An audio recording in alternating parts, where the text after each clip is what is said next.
చప్పట్లు కొడుతూ ఉండగా అయ్యగారికి మరి సమయాన్ని ఇద్దాం. దేవునికి వాక్యాన్ని చక్కగా ఉంది.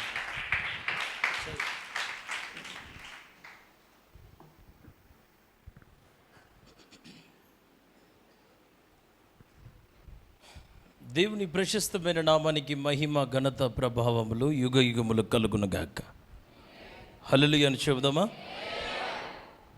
ఈ రాత్రి మీ మధ్యలో ఉండటం దేవుడు నాకు ఇచ్చిన గొప్ప భాగ్యంగా నేను భావిస్తున్నాను. నేను ఒక చిన్న విషయం చెప్తాను మీకు. మనం ఎవరికైనా గృహాలకు వెళ్ళామనుకోండి, ఎవరైనా ఇంటికి వెళ్ళామనుకోండి, మాటికి వెళ్తూ ఉంటే ఏంటి వీళ్ళు ఊరక మా ఇంటికి వస్తారని విసుక్కుంటారు. మొదటిసారి వెళ్ళినప్పుడు బాగానే పలకరిస్తారు, వెళ్ళే కొద్దీ మాటలు తగ్గిస్తారు, వాళ్ళ పనులు వాళ్ళు చూసుకుంటారు. దాని అర్థం ఏంటంటే ఎందుకు వచ్చారని. పలుమార్లు వాళ్ళ గృహాలకు వెళ్తూ ఉంటే వాళ్ళకి విసుగు కలగచ్చు.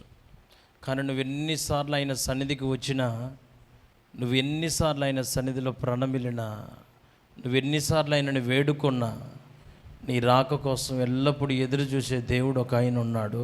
ఆయన ఈ రాత్రి మనం ఆరాధిస్తున్న నజరేయుడైన యేసు. మనం ఎప్పుడైనా రావచ్చు, ఏమైనా మాట్లాడవచ్చు.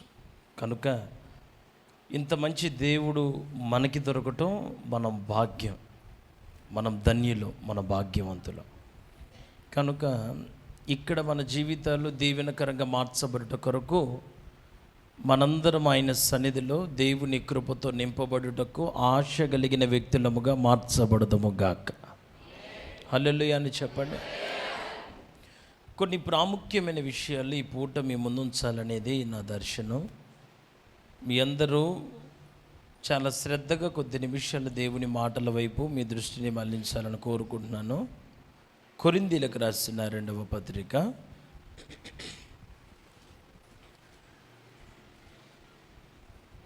8వ అధ్యాయం.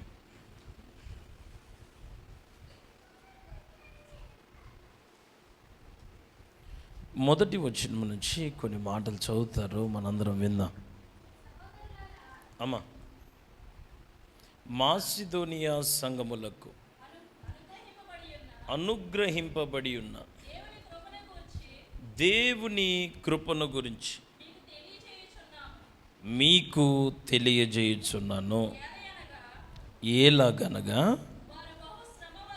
వారు బహుశ్రమ వలన పరీక్షింపబడగా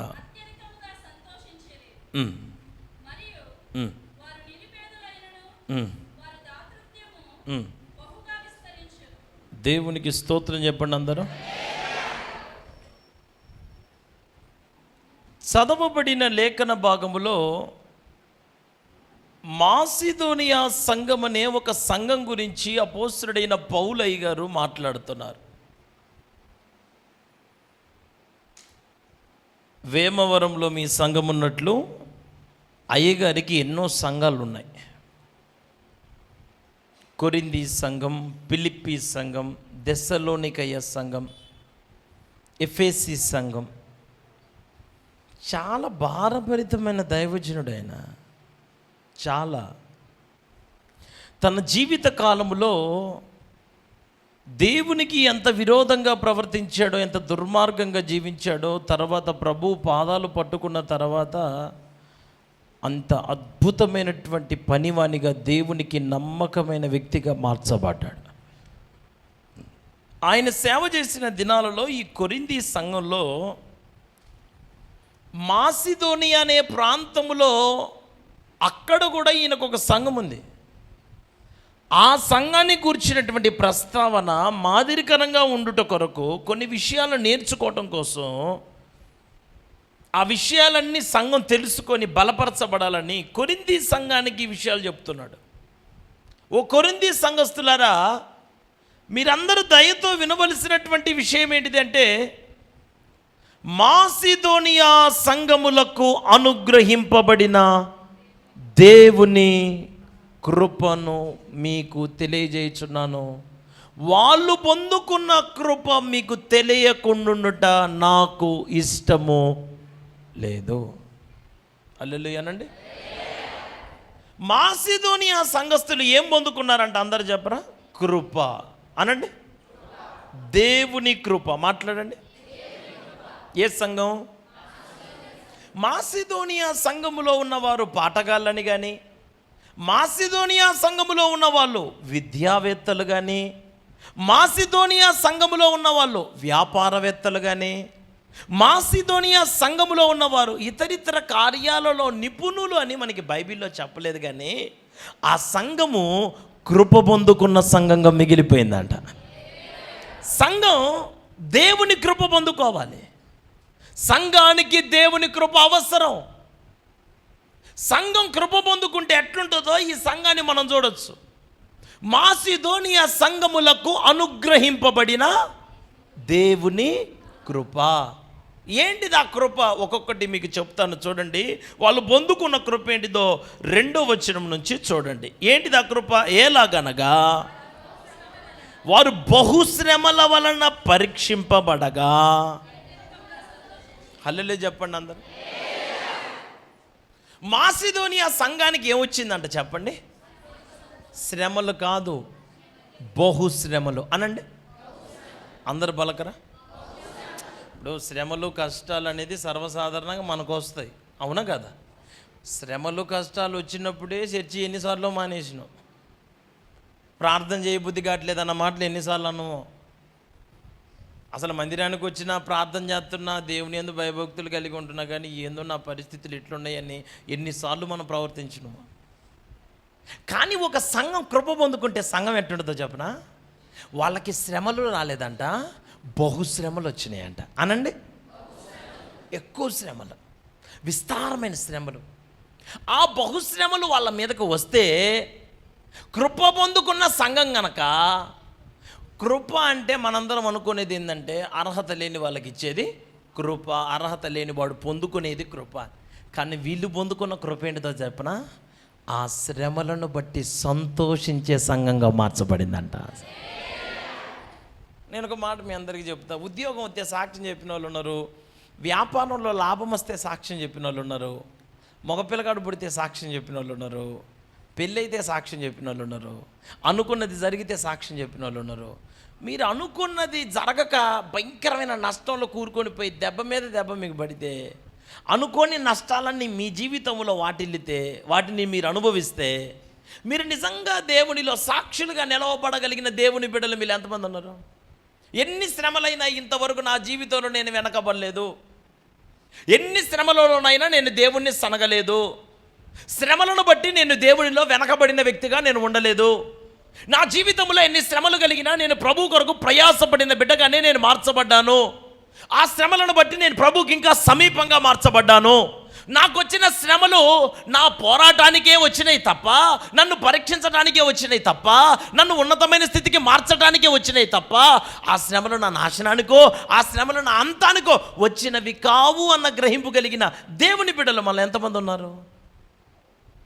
ఈ కడవరి దినాలలో మేలు జరిగింది గనక, మేలుకరంగా పరిస్థితులు ఉన్నాయి గనక, ప్రభుత్వాలు అందరూ పెద్దలు అందరు అనుకూలంగా ఉన్నారు గనక మనందరం ఇక్కడికి వచ్చి కూర్చుంటున్నాం.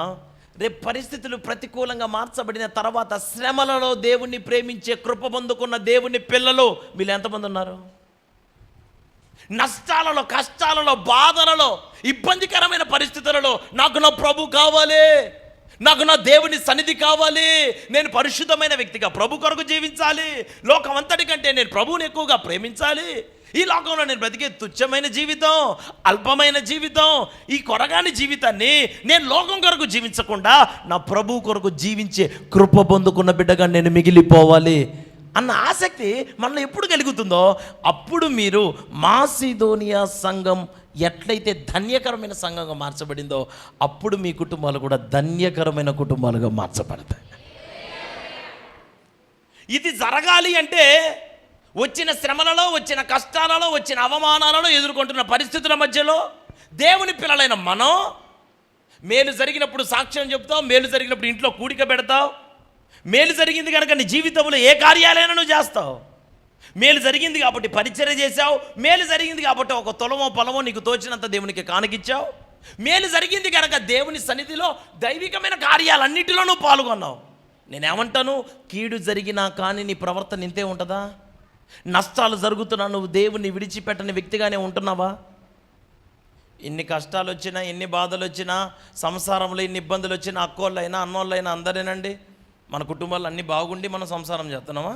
మన కుటుంబాల్లో ఎన్ని గొడవలు లేవు, ఎంత ఇబ్బందులు లేవు. ఒకరినొకరు సర్దుకొని అడ్జస్ట్ అయ్యి మనం బతుకుతున్నామా లేదా? అంటే ఈ లోకంలో ఒక ఇంట్లో బతకడానికి ఏం అడ్జస్ట్మెంట్ ఉంది, కానీ దేవుళ్ళో బతకడానికి అడ్జస్ట్మెంట్ ఉందండి? అడ్జస్ట్ అయిన వాళ్ళు ఎంతమంది చెప్పండి నాకు.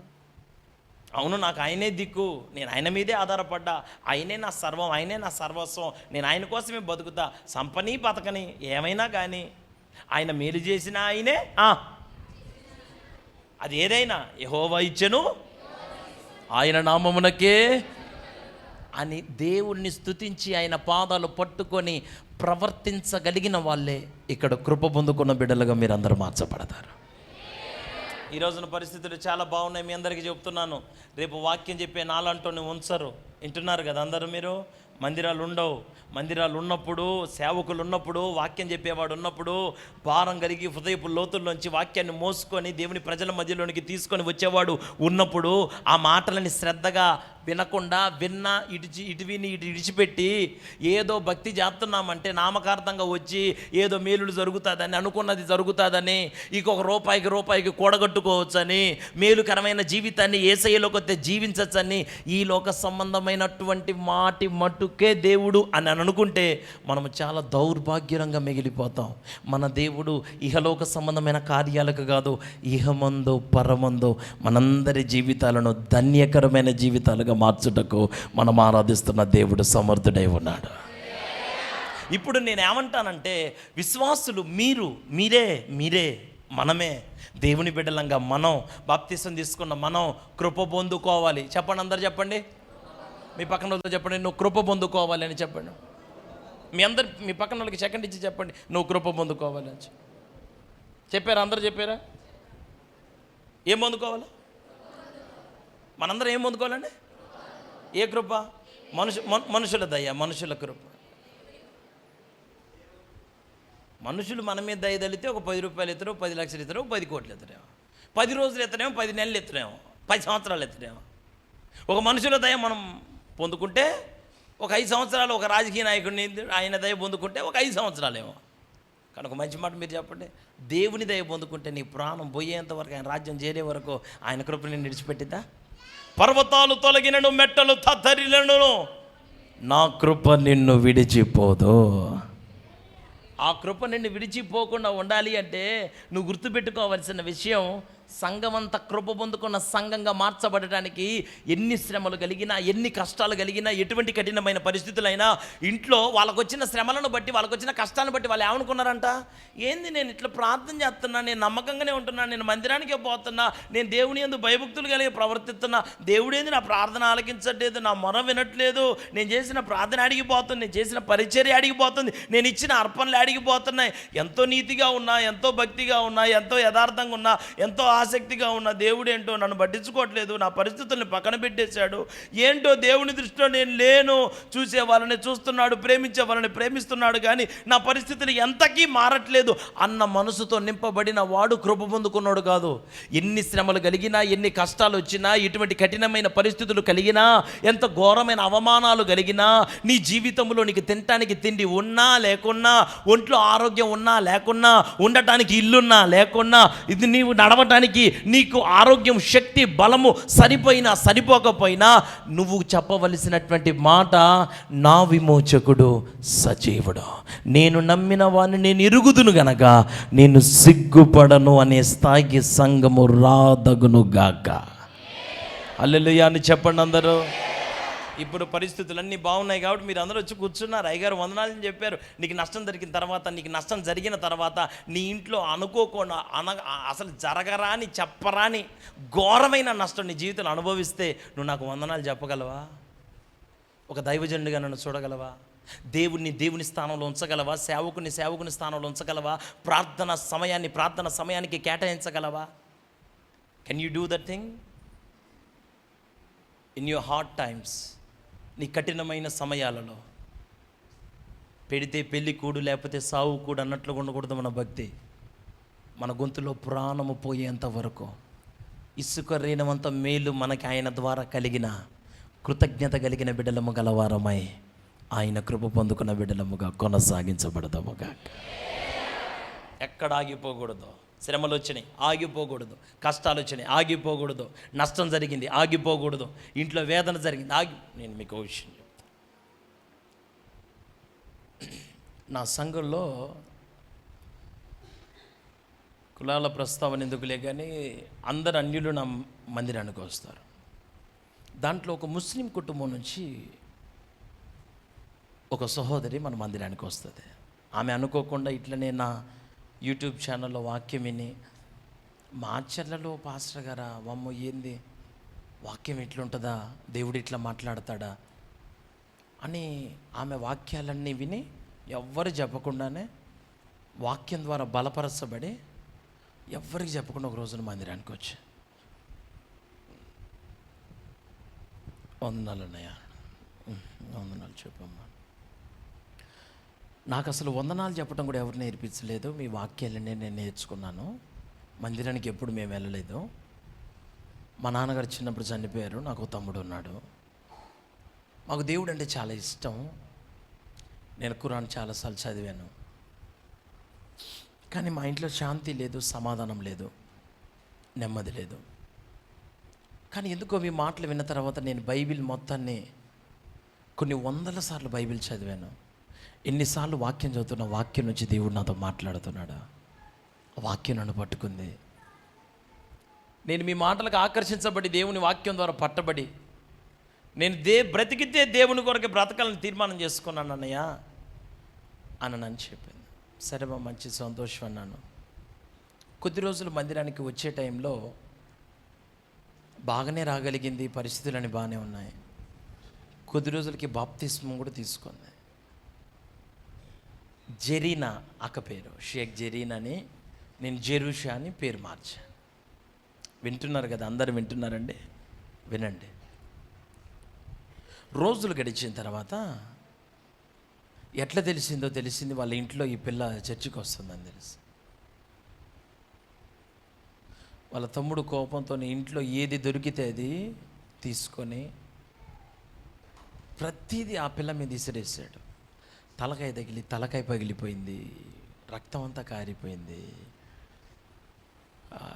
డోర్ కట్టన్కి రాడ్లు ఉంటాయి కదా, డోర్ కట్టన్కి లోపల స్టీల్ రాడ్ తెలుసు కదా మీకు, డోర్ కట్టన్ లోపల రాడ్, ఆ రాడ్ని తీసి డోర్ కట్టన్ పడేసి డోర్ కట్టన్ రాడ్తో కొట్టాడు. కాళ్ళు వాసిపోయాయి. ఈ విషయాలు నాకు ఎప్పుడు ఎన్నడూ ఆ పిల్ల చెప్పలేదా. సరే మందిరానికి ఏమో రావట్లేదు, ఆమె ఇంటికా నేను వెళ్ళలేను, ఎందుకంటే రక్షణ లేని వాళ్ళు. కొద్ది రోజులకి వారానికి ఒక్కసారి మందిరానికి వచ్చే ఆ మనిషి నెలలో ఒక 2 సార్లు మందిరానికి వస్తుంది. వచ్చి నాతో ఒకరోజు, అన్నయ్య మీరు నాకు తండ్రి లాంటి వాళ్ళు, ఏమనుకోవద్దన్నయ్య, ఒకసారి నా వీపు చూడండి అన్నది. ఆమె మామూలుగా డ్రెస్ వేసుకొనే ఉంది. మామూలుగా ఇటు తిరిగితే ఆమె డ్రెస్ మొత్తం ఆమె ఒంటికి అట్లా అతుక్కొని పోయింది. ఎందుకంటే మొత్తం పుండ్లు పడి ఉన్న ఈపు మీద మొత్తం. కారణం ఏంటంటే ఏది దొరికితే దాంతో కొట్టడాన్ని బట్టి మొత్తం గాయాలు, పుండ్లు పడ్డాయి అక్కకి. ఆమె నాతో చెప్పిన మాట ఏంటిదంటే, అన్నయ్య ఒక్క ఆదివారం నేను ఆరాధనకు వచ్చి వాక్యం వినటానికి దానికి నేను చెల్లించే ఖరీదు చావనయ్యా, చావు.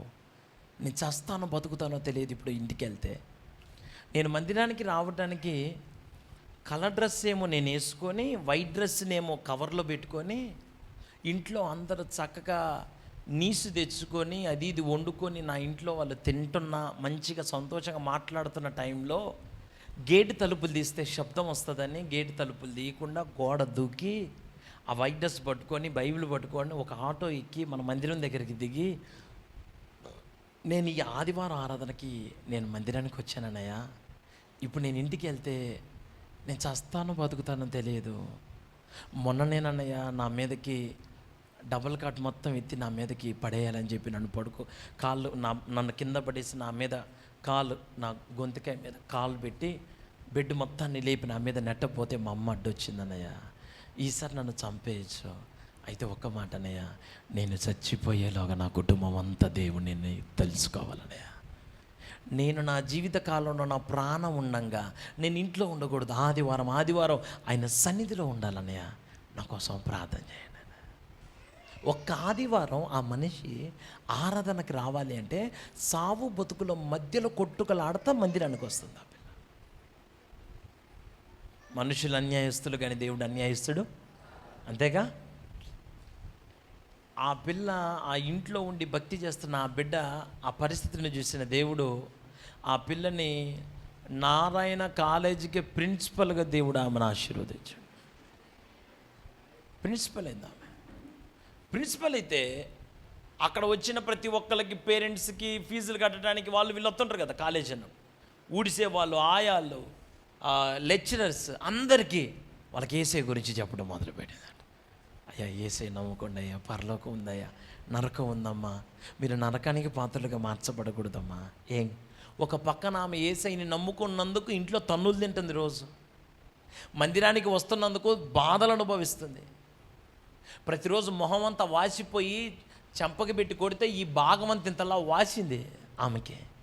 అట్లా వాసిన చెయ్యినే పెట్టుకొని ఇంట్లోకి వెళ్ళి ఏమి ఎరగనట్టే మళ్ళీ ప్రార్థన చేసుకొని మళ్ళా కాలేజీకి వచ్చి వచ్చిన వాళ్ళందరికీ చెబుతుంది, యేసయ్య గొప్ప దేవుడు, ఆయన నేను నమ్ముకున్న వారిని దేవుడు ఆశీర్వాదకరంగా మారుస్తాడు.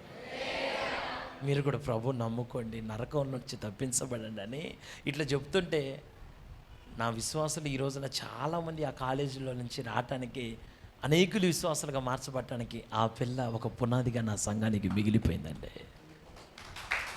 అల్లలే చెప్పనండి. నేనేమంటానో వినండి. ఇట్లా చెప్పినందుకు ఇది పైన మేనేజ్మెంట్ వాళ్ళకి తెలిసి ఆ పిల్లని ప్రిన్సిపల్స్ ఆ దాంట్లో నుంచి తీసేసింది. నెలకి ఆ పిల్లకి దగ్గర దగ్గర ₹1,00,000 దాకా వచ్చే జీతం ఆ ఉద్యోగం నుంచి తీసేశారు. తీసేస్తే ఏసై గురించి చెప్పడం మానేసింది అనుకున్నారా? ఇంటి దగ్గర ట్యూషన్లు చెప్పుకుంటా ఏసై గురించి చెప్తా ఇప్పటికీ ఏసై కొరకు సాక్షిగానే బతుకుతుంది. ఆ పిల్ల నాకు చెప్పిన మాట, అన్న ఈ లోకంలో మనకి ఎవరిచ్చే స్థితి కాదన్నా, దేవుడు కదా మనకిచ్చే స్థితి. నీ వాక్యం విన్న తర్వాత నేను చెడిపోతే నేను అసలు భ్రష్టురాలన్నా నా జీవితంలో. నీ మాటలు విన్నాక నేను ఇంకా లోకం కోసం బతకూడదన్నా. నువ్వు త్యాగం కలిగి, రోషం కలిగి నువ్వు ఎట్ట బ్రతుకుతున్నావు దేవుని కోసం, నేను కూడా అదే దర్శనం కలిగిన బిడ్డగా మార్చబడాలి, నా కోసం ప్రార్థన చేయమని. ఈరోజు నేను ఏమంటానంటే ఆ పిల్ల పొందుకున్నది ఏంటిది మీరు చెప్పండి? ఏం పొందుకొని ఉంటుంది ఆ బిడ్డ? పొందుకున్నది ఏమంటారు? దేవుని. అందరూ మాట్లాడండి. ఉద్యోగం పోయిందిగా, ₹1,00,000 ఉద్యోగం పోయి ఇప్పుడు నెల మొత్తం మీద ట్యూషన్ చెప్తే 350, 450, 500, 600 స్కూల్కి తగ్గట్టు, క్లాస్కి తగ్గట్టు కదా. 700, 900 మహా అంటే ₹1,000 ట్యూషన్లతో బతుకుతుందిగా. నేనేమంటానంటే ఇన్ని నష్టాలు జరిగినా, ఇంత ఇబ్బందికరమైన పరిస్థితులలో ఉన్నా, ఇంత బాధకరమైన సందర్భాలలో ఉన్నా నా బిడ్డలు ఇప్పటికీ దేవునిలో కృప పొందుకున్నారు కనుక వాళ్ళు దేవునికి ఇంకా సాక్షులుగానే కొనసాగించబడుతున్నారు. ఈరోజు నేను ఒక్క మాట మిమ్మల్ని అందరిని అడుగుతాను. మీ కుటుంబాలలో, నీ జీవితంలో, నీ పిల్లల విషయంలో, నీ భార్య విషయంలో, నీ ఆరోగ్య విషయంలో, నీ ఆర్థికపరమైన సందర్భాలలో నీకు నష్టం జరిగితే నువ్వు దేవుని ఇంతే ప్రేమిస్తావా? నువ్వు దేవుని ఇంతే ఆరాధన చేస్తావా? భయంకరమైన నష్టం కలిగినా నువ్వు దేవుని మందిరానికి వచ్చే విషయంలో క్రమమైన వ్యక్తిగా నేను ఉంటావా? మీకు అన్ని పరిస్థితులు బాగున్నాయి కాబట్టి మీరు అందరూ ఇక్కడికి వచ్చి కూర్చున్నారు. మీ పరిస్థితులు కొంచెం వికటిస్తే మీరు ప్రభు సన్నిధికి వస్తారా? మీరు ఆరోగ్యం అస్సలు బాగోదు, అయినా మీరు ప్రభునే ప్రేమిస్తారా? ఆరోగ్యం ఈరోజు ఉంటుంది, రేపు పోతుంది. ఆరోగ్యం కోసం మందిరానికి రామాకండి. ఆరోగ్యం శాశ్వతం కాదు, ఆత్మీయత శాశ్వతం. మనలో ఆత్మీయత కావాలి, ఆరోగ్యం కాదు. మనము ఉండాల్సిన రీతిలో మనం ఉంటే మనకు ఇవ్వాల్సినటువంటి ఆరోగ్యాన్ని దేవుడే మనకు అనుగ్రహిస్తాడు. మనం ఏది అడుగాలో, దేన్ని సంపాదించుకోవాలో, దేనిని కోరుకోవాలో మనం తెలుసుకోవాలి. తుచ్చమైన వాటి మీద మన మనసు ఉండకూడదు. ఒక తీర్మానం చేసుకొని ప్రభు కొరకు బ్రతకడానికి ఒక ఆలోచన కలిగిన బిడ్డలంగా మనం మార్చబడినప్పుడు ఆ దర్శనం, ఆ భారం, దేవుని కొరకు నేను ఎన్ని శ్రమలోనైనా నిలబడతాను, ఎన్ని నష్టాలు కలిగినా నేను ప్రార్థనలో వెనకబడను, ఎటువంటి పరిస్థితుల్లోనైనా నా కుటుంబం అంతా నన్ను విడిచిపెట్టినా నేను ప్రభువునే హత్తుకుంటాను. లోకమంతా ఒకవైపు, నేను దేవుని వైపు. నేను ఆయన పాదాల దగ్గరే బతుకుతాను. ఆయన రెక్కల నీడలోనే నేను జీవిస్తాను. ఆయనే నా ఆశ్రయము, నా కొండ, నేను నమ్ముకొనిన నా దేవుడు అని నువ్వు గనక ఈ పూట ఈ తీర్మానం చేసుకోగలిగితే యుగ యుగములు నీ జీవితాన్ని సంతోషదాయకమైన బ్రతుకుగా, మనందరి బ్రతుకులను ఆశీర్వదించడానికి రాత్రి దేవుడు సిద్ధంగా ఉన్నాడు. హల్లెలూయా అని బిగ్గరగా చెప్పండి. నష్టాలకి, కష్టాలకి, చిన్న చిన్న సమస్యలకి, చిన్న చిన్న అనారోగ్యాలకి, చిన్న చిన్న పరిస్థితులకి వెనకబడిన వాళ్ళు కృప పొందుకున్న వాళ్ళు కారు. ఈ రోజున సంఘం అంతా ఏం పొందుకోవాలి చెప్పండి నాకు? మనందరం పొందుకోవాల్సింది ఏంటి చెప్పండి? అనండి. దేవుని కృప వాళ్ళు పొందుకుంటే వాళ్ళు బహుశ్రమల వలన ఏందంట? బహుశ్రమల వలన పరీక్షించబడగా. అనండి. బహుశ్రమలు వస్తే వాళ్ళు ఏమనుకుంటున్నారంట? అవన్నీ దేనికోసం వచ్చినాయి అనుకుంటున్నారంట? పరీక్ష కోసం. రక్షణ లేని నా భర్త నా పరీక్ష కోసమే, మారు మనసు లేని నా భార్య నా పరీక్ష కోసమే, లోబడని నా పిల్లలు నా పరీక్ష కోసమే, నా ఒంట్లో ఉన్న అనారోగ్యం నా పరీక్ష కోసమే, నన్ను ఇబ్బందికరంగా మాట్లాడుతున్న నా అత్త నా పరీక్ష కోసమే, నా మామ నా పరీక్ష కోసమే, కోడలు పరీక్ష కోసమే, అల్లుడు పరీక్ష కోసమే, నన్ను పరీక్షించడానికే. ఇప్పుడు 2వ తరగతిలో పరీక్ష పెట్టారు చివరిలో అంటే దాని అర్థం ఏంటిది మీరు చెప్పండి? 2వ తరగతిలో చివరిలో ఏదో అదే ఏదన్నా ఆపేయాల్సి ఉంటే ఆపరా, ఓవర్లోడ్ పర్లేదా? హల్లెలూయా చెప్పరా? వినండి. ఇప్పుడు 2వ తరగతిలో చివరిలో పరీక్షలు పెడతారు కదండి. ఇప్పుడు 2వ తరగతిలో చివరిలో పరీక్షలు పెడితే ఆ పరీక్షల్లో పాస్ అవుతే, పరీక్షలు ఎందుకు పెట్టినట్టు? 2వ తరగతి పాస్ అయితే కొంతమందికి పరీక్షలు అంటే జ్వరం వచ్చేదిగా. ఏనాడు చదువుతున్నా? నేను అన్నది నిజమా అబద్ధమా చెప్పండి? అసలు ఆ బ్రిటిష్ వాడు మన దేశానికి ఎందుకు వచ్చిండు? ఈ చదువులు ఎందుకు అసలు మనకి దాగలబడా?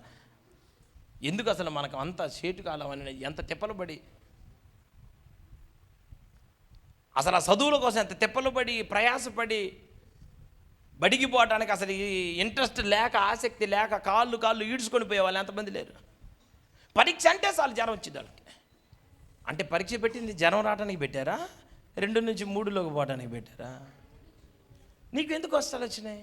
నీకెందుకు ఇంకా కొన్ని ప్రార్థనలకు జవాబు రావట్లా? నువ్వు చాలా ఆసక్తి కలిగిన బిడ్డవే, నేను కాదనను. మంచి పరిచర్య చేస్తావు, దేవుని బాగా ప్రేమిస్తావు, దేవుని సన్నిధి అంటే పరుగులు ఎత్తుతావు. కానీ నీ జీవితంలో కొన్ని ప్రశ్నలకు ఇంకా సమాధానం దొరకలా. నేను అన్నమాట నిజమా అబద్ధమా? మీరు బాగా ప్రార్థన చేస్తున్నారు, మంచి ఆత్మీయులే, కానీ ఇంకా మీరు చేసే కొన్ని ప్రార్థనలకి జవాబు. దాని అర్థం ఏంటిది? దేవుని ప్రార్థన వినట్లేదు అనుకుందామా? దేవుడు నిన్ను తీసి పక్కన పెట్టిన అనుకుందామా? దేవుడు అసలు మనని తీసి పక్కన పెట్టగలుగుతాడా? మనమంటే దేవునికి ఎంత ఇష్టం, ఎంత ప్రేమిస్తున్నాడు మనని. చూడండి, నేను వచ్చేటప్పుడు ఎంతమందిని చూసాను, వాళ్ళందరి కోసం ఏడ్చాను. ప్రభా, వాళ్ళందరికీ ఇవ్వలేని రక్షణ అభాగ్యులమైన మాకు ఇచ్చినావు తండ్రి. అసలు మొదటి నుంచి మనకి యేసు ప్రభు అంటే ఎవరో తెలియదు. అన్య కుటుంబాల నుంచి ప్రభు దగ్గరకు వచ్చిన వాళ్ళు ప్రభు పాదాలు కొత్తగా పట్టుకోవటానికి దేవుడు మనకు అవకాశం ఇచ్చాడు. ఆయన పాదాలు పట్టుకొని ఆయన సన్నిధిలో గంతులేసే కృపను దేవుడు మనందరికీ అనుగ్రహించాడు. ఈరోజు మన ధన్యులుగా మార్చాడు. ఈ పూట నేను మీ అందరికీ చెప్పగలిగిన మాట ఏంటిదంటే, నష్టాలు జరిగినప్పుడు, కష్టాలు వచ్చినప్పుడు, నష్టాలలో, కష్టాలలో, ఇబ్బందికరమైన పరిస్థితుల మధ్యలో దేవుని కొరకు నిలవబడిన వారు కృప పొందుకున్నవారు. హల్లెలూయా అనండి అందరూ. మొట్టమొదటి మాదిరికరమైన మాట మాసిదోనియా సంఘములో వారు బహుశ్రమల వలన పరీక్షించబడగా ఏం చేశారంటే చెప్పండి నాకు? సంతోషించారా? అత్యధికముగా సంతోషించారా? మీకు మామూలుగా గేదెలు అంటారా, బరిగొడ్లు అంటారా, ఇటేమంటారు మీరు? గేదె మామూలుగా పాలు ఇవ్వకపోతేనే గేదెలాగా మొహం పెట్టుకొని వస్తారు కదా చాలామంది. అవునా కదా? నేను అన్నది అబద్ధమా? అసలు ఇంట్లో కుక్క పిల్లకి ఆరోగ్యం బాగలేకపోతే ఒక ఆమె అసలు అట్లనే పెట్టుకో. అంటే ఏంటిది నష్టం? అంటే కుక్క పిల్లకి ఆరోగ్యం బాగలే. చిన్న చిన్న వాటికి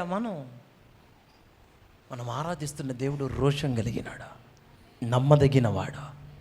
ఆయన సన్నిధిలో మనం చెయ్యాల్సినట్లుగా చేస్తే, ఉండాల్సినట్టుగా ఉంటే ఇవ్వాల్సిన ఆశీర్వాదాలని తప్పక మనందరి మీద కుమ్మరిస్తాడు ఆయన నామంలో. హల్లెలూయా చెప్పండి అందరూ. ఇంకా ఆయన కాకపోతే మనకి ఎవరు దిక్కున్నారు? ఇంకా ఆయన కాకపోతే మనకి ఎవరు ఆశ్రయం? ఎవరండి ఇక మనకుంది ఈ భూమి మీద? ఇప్పుడు శ్రమలను బట్టి కృంగిపోక, శ్రమలను బట్టి మొహాలు మాడవక, శ్రమలను బట్టి దేవుని సన్నిధిలో అక్రమంగా నడిపించబడక, అడప దడప మందిరానికి వచ్చిపోయే విశ్వాసులుగా ఉండక, వారు బహు శ్రమల వలన పరీక్షించబడగా, నా పొలం ఎండిపోయింది, హల్లెలూయా. మీరు చదువుతురా? నేను హల్లెలూయా చెప్పినందుకు మీరు చెప్పారు. నీ పొలం ఎండితే చదువుతావా? మీరు షికారుకి పోతారు అంటగా, కొంచెం షికారికి అంటారా? మరి మీరేమంటారు? మరి ఇక్కడ చేపల వేటకు అంటారా మీరు? అంటే నా విశ్వాసులు చేపలు పట్టే వాళ్ళు ఉన్నారు, వాళ్ళు షికారుకి పోతాం అయ్యారు అంటారు. ఇప్పుడు నువ్వు చేపలు పట్టడానికి పోతే నీకు ఒక్క చేప పడలేదు, అందరికీ పడతాయి చేపలు, నీకు పడవు. అప్పుడేం చేస్తావు? అత్యధికం సంతోషిస్తావా? అందరికంటే కొంచెం ఎక్కువ కేజీల చేప నీకు ఎక్కువ పడితే నిజంగా అసలు చాలా దేవుని కృపండి అండి. ఒక్క మాటలో చెప్పనా, అసలు నా పక్కన వాళ్ళకి వీళ్ళకి అసలు ఎవరికి పడలేదండి బాబు.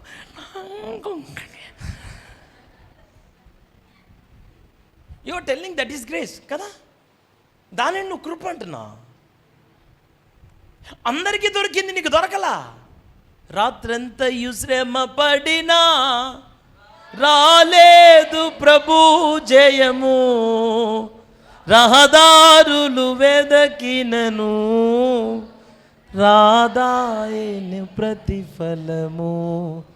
రాత్రి అంతా కష్టపడ్డా, ప్రతిఫలమే లేదు. క్షణం తీరకలేదు, తమ్ముడు ఆదా లేదు. ఎట్టపోయినావు అట్నే వచ్చినావు. నువ్వేం చేయాలని చెప్పాలా? ఆ పరిస్థితులన్నిటిని బట్టి నువ్వు సంతోషించే బిడ్డగా నువ్వు మార్చబడాలంట. మరే అమ్మా, గనురాలు తెలుసు కదా మీ అందరికీ? గనురాలు తెలుసమ్మా? విన్నారా? ఎప్పుడన్నా వాక్యంలో విన్నారా?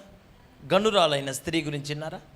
లేక కొడుకు పుట్టాడు, వాడికి తలనొప్పి వచ్చి చచ్చిపోయాడు. అవునా? చనిపోయిన తర్వాత ఆమె ఏం చేసింది చెప్పండి? మీరు నాకెళ్ళి ఎందుకు అట్లా విచిత్రంగా చూసే చెప్పు. నువ్వే గనురాలు అన్నాడు చూస్తారు నాకెళ్ళి. రాజుల 2వ పుస్తకం మీరు చదవండి, మీకు చదివితే ఇంకా నాకెళ్ళి చూస్తే ఇంక మీరు చదివిటమే.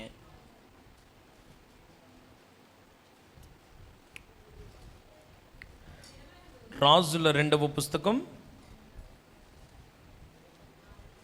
4వ అధ్యాయం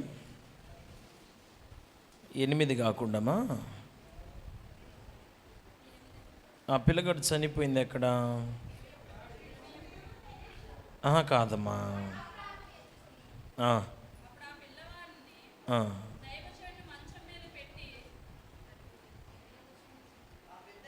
అమ్మ 20 వచ్చిన చూద్దాం. 4:20. వాడు ఆ బాలుని ఎత్తుకొని పోయిన పిల్లవాడు మధ్యాహ్నం వరకు తల్లి తొడ మీద పడుకొని ఉండి. సరే అమ్మా, ఇప్పుడు కొడుకు ఏమయ్యాడు చెప్పండి నాన్న. అయ్యా చెప్పండి, అందరు చెప్పండి. అవునా? ఇప్పుడు ఆమె ఏం చేస్తుందో చూడండి. అప్పుడు ఆమె 21 అందరం కలిసి చదువుదామా? అప్పుడు ఆమె పిల్లవాడిని దైవజనుని మంచము మీద పెట్టి తలుపు వేసి బయటికి వచ్చి, ఒక పనివానిని ఒక గాడిదను నా యొద్దకు పంపుము, నేను దైవజనుని యొద్దకు పోయి వచ్చేదనని తన పెనిమిడితో ఆమె అనగా, అతడు నేడు అమావాస్య కాదే, విశ్రాంతి దినము కాదే, అతని యొద్దకు ఎందుకు పోవుదునని అడుగగా ఆమె నేను పోవుట మంచిదని. అల్లెలే చెప్పండి. ఎప్పుడు అయ్యగారి దగ్గరికి పోవటం మంచిది అంటుందేమా? కొడుకు, ఆ కొడుకు చచ్చిపోకముందు ఈమె ఎంత భక్తి చేసింది మీరు చెప్పండి. గోడ మీద ఒక పెద్ద ఇల్లు కట్టించి, ఒక గది, ఆ గదిలో కొత్త మంచం, బల్ల, పీట, దీప స్తంభం. అవునా? ఇంత చేసిన ఆమెకి కొడుకు చచ్చిపోతే మరే మామూలుగా యథార్థంగా చెప్పండి, నాకెళ్ళి చూసి చెప్పండి అందరి మాట. మన ఇంట్లో ఎవరన్నా మనిషి జారిపోయిన అనుకోండి, ఎవరన్నా పుసుకుని పోయింది అనుకోండి, ఎవరన్నా ముసలోళ్ళు అనుకోండి, మళ్ళీ వయసు వాళ్ళు అనుకో మాకండి, ఎందుకు మీరు మళ్ళీ బాధలు పడి మొహం అంతా విచిత్రంగా చూస్తుండ్రు. ఎవరో ఒకళ్ళమ్మ, ఒక ముసలో మొతకో అనుకోండి అమ్మ, చచ్చిపోయాను అనుకో. ఇప్పుడు దానికి ఆ న్యూస్ మీరు చెప్పరు కదా, నాకు పక్కన విశ్వాసులకి చెబుతారు, వాళ్ళు నాకు చెబుతారు. ఎందుకంటే మీరు బాధలో ఉన్నారు. ఇప్పుడు అయ్యగారే వాళ్ళ వీళ్ళ విషయం తెలుసుకొని ఉట్టిని అంబులెన్స్ చేసుకొని నీ ఇంటికి రావాలి. ఇప్పుడు నేను అయ్యగారు రాకపోతే ఇంక అయ్యగారు చచ్చిపోయింది మీ చేతిలో. అయ్యగారు మంచోడు కాదు, అయ్యగారికి ప్రేమ లేదు, అయ్యగారు మమ్మల్ని పట్టించుకోలేదు, మేము హాస్పిటల్లో ఉంటే అసలు రాలేదు, అసలు చచ్చిపోయిందంటే అమ్మ వాళ్ళు వీళ్ళు వచ్చిన దాకా అయ్యగారు వచ్చిన దిక్కే లేదు మాకు. ఏమమ్మా ఇట్లాంటి టైంలో కదమ్మా అసలు అయ్యగారు రావాల్సింది అని కదా మనం అనేది. ఈ సంగతి చూడండి, ఇక్కడ పిల్లగాడు చచ్చిపోయి ఉండి ఆల్రెడీ, వాడు ప్రాణంతో లేడు, ప్రాణం పోయింది. భర్త అంటున్నాడు, ఏమ్మా ఇప్పుడు ఎందుకు చర్చికి, ఈరోజు అమావాస్య కాదు, విశ్రాంతి దినం కూడా కాదు, ఎందుకు మరి చర్చికి ఎందుకు అంటే, ఆమె చెబుతున్నమాట, నేను వెళ్ళుట మంచిదే. నేను ఒక మాట మిమ్మల్ని అడుగుతా, మీరు యాడికి పోవటం మంచిదని మీరు అనుకుంటారు? నాకు చెప్పండి. దేవుని సన్నిధి పోవటం మంచిదని మీరు అనుకుంటారా? మీరు అనుకుంటారానా? మీరు ఏమనుకుంటారు చెప్పనా? అసలు దేవుని సన్నిధి పోవటం వేస్ట్ అనండి. పిల్లగాడు సాగుతోనే అర్థమైపోయింది, తేలిపోయింది అనండి. అర్థమైపోయింది నాకు, పిల్లగాడు చచ్చిపోగానే తెలిసింది. అసలు పిల్లగాడు చచ్చిపోయేదానికి అంతకాటికి అసలు ఆ దేవుడు ఈ పిల్లగాడిని ఇయ్యటం ఎందుకు, తీసుకోవటం ఎందుకు? ఎన్ని మాటలు వస్తాయి మనకి. ఒకవేళ అయ్యగారు పుసుక్కున అయ్యగారే పని కట్టుకొని ఇంటికి వస్తే ఇంకా మన పొజిషన్ ఎట్టుంటే చెప్పండి. అయ్యగారు నీ కోసం చేసినందుకు నువ్వు మాగానే చేసినావు కదా అయ్యగారు, నన్ను అడగవా నువ్వైతే? ఖచ్చితంగా మనం ఆ మాటలు మాట్లాడమా? ఆమె చూడండి, చదువుదాం 4వ అధ్యాయం ఎక్కడి దాకా వచ్చినాం మనం? 24 అందరం కలిసి చదువుదాం. గాడిదకు గంత కట్టించి తాను ఎక్కి తన పనివానితో శీఘ్రముగా తోలు, నేను నీకు సెలవిచ్చితేనే కానీ నిమ్మలంగా తోలవద్దనను. ఈ ప్రకారం ఆమె పోయి కర్మేలు పర్వతమందున్న దైవజనుడి యుద్ధకు వచ్చిన దైవజనుడు దూరము నుండి ఆమెను చూచి, అదుగో ఆ షునేమీరాలు, నీవు ఆమెను ఎదుర్కొనుటకై పరుగున పోయి నీవును నీ పెనిమిటియు నీ బిడ్డయు సుఖముగా ఉన్నారని అడగమని తన పనివాడైన గేహజీతో చెప్పి పంపాను. అందుకు ఆమె,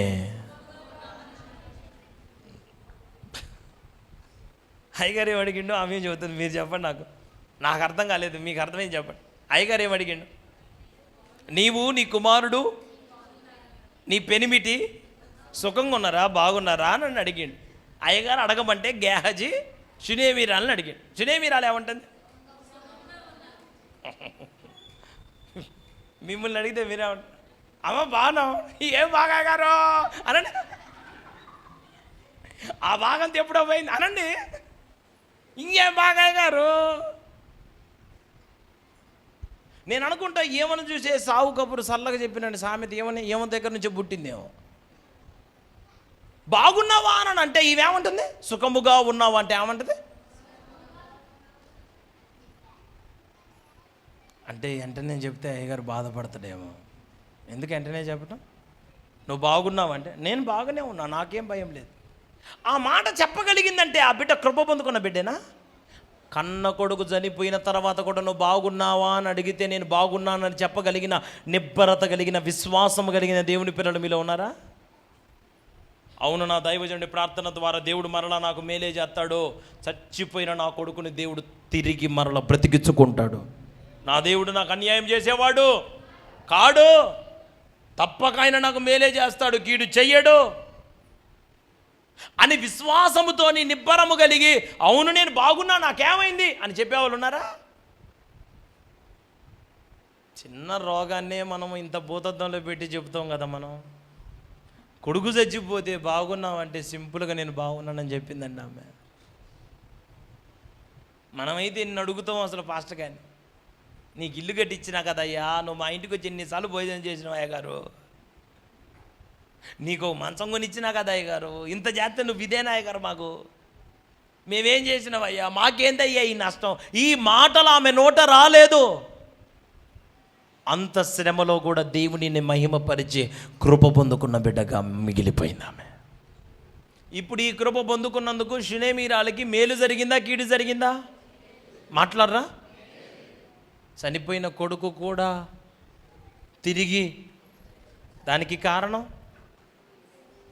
కారణం దైవజనుని ప్రార్థన కాదు, ఆమె పొందుకున్న దేవుని కృప పొందుకున్న బిడ్డల జీవితాలలో దేవుడు అద్భుతాలు చేయటం మొదలు పెడతాడు. కృప పొందుకున్న వారి కుటుంబాలలో మరణం కొట్టివేయబడుతుంది, జీవంగా మార్చబడుతుంది. కృప పొందుకోండి, మనందరం కృప పొందుకోవాలి. పరిస్థితులన్నీ అనుకూలంగా ఉన్నప్పుడు మేము దేవుని కృప, మీరు అనుకునే కృప ఏంటిది? ఉద్యోగం రావటం కృప, పెళ్లి కావటం కృప, పిల్లలు పుట్టడం కాదు. నష్టములో కూడా దేవుని చిత్తము చెయ్యటమే కృప. ఇది దేవుని బిడ్డలకు అర్థమగునుగాక. స్తోత్రం అని చెప్పండి అందరు గట్టిగా. అపోస్తలుల కార్యాల్లో ఈ పౌలయ్య గారు కృప పొందుకోవాలి, కృప పొందుకున్న సంఘం అని చెబుతుంది కదా. మరి ఈయన పొందుకున్న కృప నేను మీకు ఈయన గురించి చెప్తా చూడండి. ఎంత గొప్ప కృప పొందుకున్న అయ్యగారు, ఎంత అద్భుతమైన దైవజనుడండి. అబ్బా, భాగ్యవంతులం అండి ఆయన గురించి మనం వినాలంటే. 14వ అధ్యాయం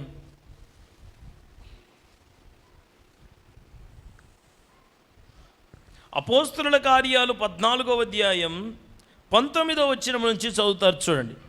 అంతియొకయ నుండి ఈకొనియ నుండి యూదులు వచ్చి జన సమూహములను తమ పక్షముగా చేసుకొని పౌలు మీద రాళ్ళు రువి అతడు చనిపోయినాడు అనుకొని పట్టణపు వెలుపలకి అతనిని ఇడ్చిరి. అయితే శిష్యులు అతని చుట్టూ నిలిచి ఉండగా అతడు లేచి పట్టణములో ప్రవేశించి బర్నబాతో కూడా హల్లెలూయా అని చెప్పండి అందరూ. నా వైపు చూడండి అందరూ.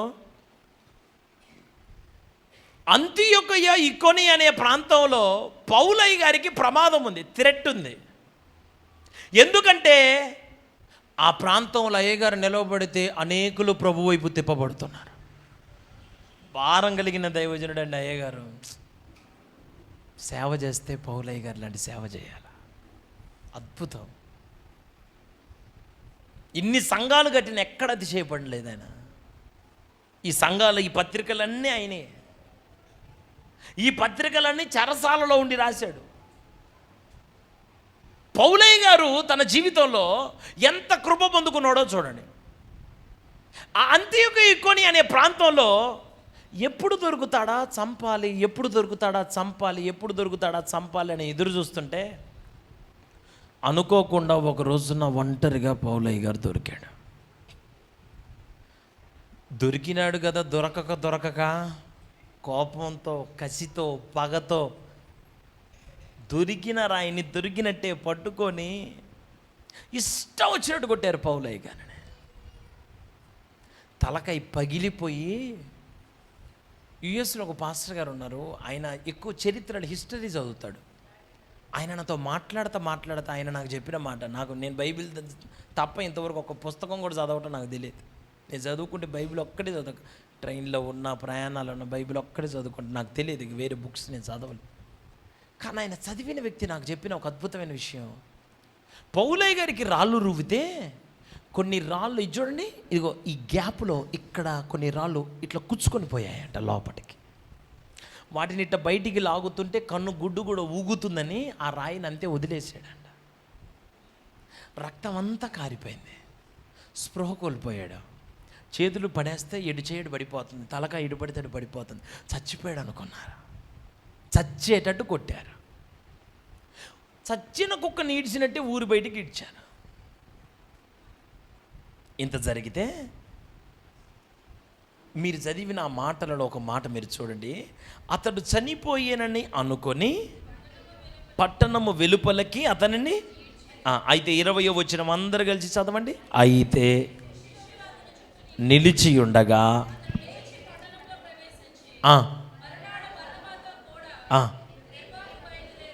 అల్లెల్లి చెప్పండి అందరూ. నా వైపు చూడండి. కొట్టబడింది ఈరోజు, గాయపరచబడింది ఈరోజు, సచ్చేటట్టు కొట్టబడ్డాడు. అసలు ఇదిగో కళ్ళు ఇట్లా తెరవలేకపోతున్నాడు, కళ్ళు మొహం అంతా వాసిపోయింది. ఇట్లా కళ్ళు కూడా వాపుకి లోపలికి వెళ్ళిపోయాయంట. కళ్ళు కూడా లోపలికి, మొహంతి ఇట్లా వాసి కళ్ళు లోపలికి పోయాయి, మొహంతి అలా వాసిపోయింది. అడుగు తీసి అడుగు వేయలేకపోతున్నాడు. గుల్ల కొట్టారు అయ్యగారిని ఇష్టం వచ్చినట్టు. ఈ పరిస్థితిలో ఉంటే మరునాడు అంటే దాని అర్థం ఏంటిది? దాని తర్వాత రోజు. ఒక చిన్న మాట చెప్పండి మీరందరూ. మనకు ఒక దెబ్బ తగిలితే నొప్పి కానీ వాపు కానీ ఈరోజు ఉంటుందా, మరుసటి రోజు ఎక్కువ ఉంటుందా? తగిలిన రోజు వాపు కానీ నొప్పి కానీ ఎక్కువ ఉంటుందా? అప్పుడు దెబ్బ తగిలిన దాని మీద ఏమనిపించదు, కానీ నెక్స్ట్ డేకి తెల్లారిన దగ్గర నుంచి నొప్పు, వాపు, చీము, పుండు. అవునా? ఇప్పుడు ఇంత దెబ్బలు తగిలి చచ్చేటట్టు కొట్టబడితే మరునాడు అయ్యగారు ఎక్కడున్నాడంట మీరు చెప్పండి? బర్నబాతో కూడా. ఇప్పుడు నా వైపు చూడండి అందరూ. నిన్న కొట్టబడ్డాడు, ఈరోజు అసలు వాస్తవంగా అయ్యగారు కళ్ళు తెరవలేకపోతున్నాడు, నోరు తెరిచి ఒక మాట మాట్లాడలేకపోతున్నాడు, ఒక్క మాట కూడా. ఇట్లాంటి పరిస్థితిలో ఉన్న ఈ పౌలయ్య గారిని బర్నబా, పలకండి ఆ మాటనే. ఇక్కడేమో బర్నబాతో కూడా అని మనకుంది. అసలు జరిగిన విషయం ఏంటిదో చెప్పనా? బర్నబానే వాళ్ళ అయ్యగారిని భుజాల మీదకి ఎత్తుకొని దెర్బేకి తీసుకొని పోయాడంట. నా దైవజనుని దర్శనం, నా దైవజనుని భారం.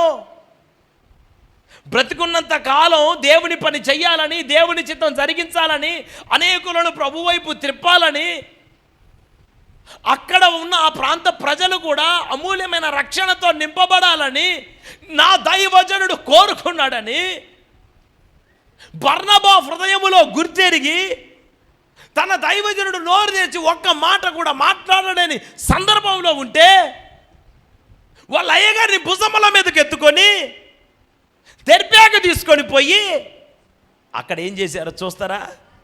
21వ వచనం. వారు ఆ పట్టణములో సువార్త ప్రకటించి, ఏంటిది అంటే నాకు ఒక మాట మీరు నాకు చెప్పండి.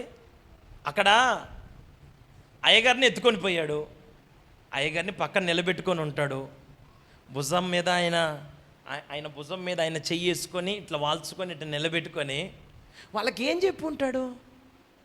అనేకులు ఏమయ్యారంట అక్కడ మీరు చెప్పండి అమ్మా. విశ్వాసులు అంటే ఎవరు నాన్న? మేలు పొంది దేవుణ్ణి తెలుసుకొని దేవుణ్ణి నమ్మిన వాళ్ళు విశ్వాసం. శిష్యులు అంటే ఎవరు? సమస్తమును విడిచిపెట్టి ప్రభువుని వెంబడించినోడు శిష్యుడు. ఇప్పుడు అక్కడ వాక్య పరిచర్య జరిగితే అక్కడ అనేకులు ఏమయ్యారంట? విశ్వాసులు అయ్యారా, శిష్యులు అయ్యారా? ఎట్లయ్యారు? అక్కడ ఏం జరిగింది? 21. వారా పట్టణములో ఏం చేశారు చెప్పండి, అందరు చెప్పండి. అంటే వాళ్ళ అయ్యగారు కనీసం నోరు తెరవలేని పరిస్థితిలో ఉన్నాడుగా, కళ్ళు తెరవలేని పరిస్థితిలో ఉన్నాడుగా, నిలబడలేని పరిస్థితిలో ఉన్నాడుగా. బర్నబా ఏం చేశాడంటే చెప్పనా? వాళ్ళ అయ్యగారిని కిందకి నిలబెట్టి ఇట్లా భుజం మీద వాల్చుకొని ఇట్లా పట్టుకొని, దెర్బే పట్టణస్తులారా, నా దైవజనుడు నీ పట్టణముడు గురించిన భారము కలిగి ఉన్నాడు. మీరందరూ రక్షించబడాలని, మీ కట్లు తెంపబడాలని, మీరందరూ స్వతంత్రులుగా మార్చబడాలని, మీరందరూ దేవుని రాజ్యంలో ప్రవేశించాలని, దైవికమైన భయం కలిగిన వ్యక్తులుగా, దేవుని కృపను పొందుకున్న వ్యక్తులుగా, నిత్య నరకము నుండి తప్పించబడిన వ్యక్తులుగా మీరందరూ మార్చబడాలని నా దైవజనుడు కోరుకుంటున్నాడు. నా దైవజనుడు హృదయంలో ఉన్న వేదన అని వాళ్ళకి స్వార్థ ప్రకటిస్తే అక్కడ అనేకులు శిష్యులుగా కాక, అనేకులు విశ్వాసులుగా కాక, అనేకులు ఆ మాటలను బట్టి శిష్యులుగా మార్చబడ్డారట. నేను ఒక మాట మీ అందరికీ చెబుతాను, నా ప్రియులారా, దేవుని బిడ్డలారా, మీ అందరికీ నేను చెప్పగలిగిన మాట, దైవజనుడి గుండెలో ఉన్న భారాన్ని చెప్పకుండానే అర్థం చేసుకోగలిగిన కృప పొందుకున్న దేవుని పిల్లలు సంఘంలో ఉన్నారా? ఈరోజున దైవజనుడు సంఘాల కోసం ప్రార్థన,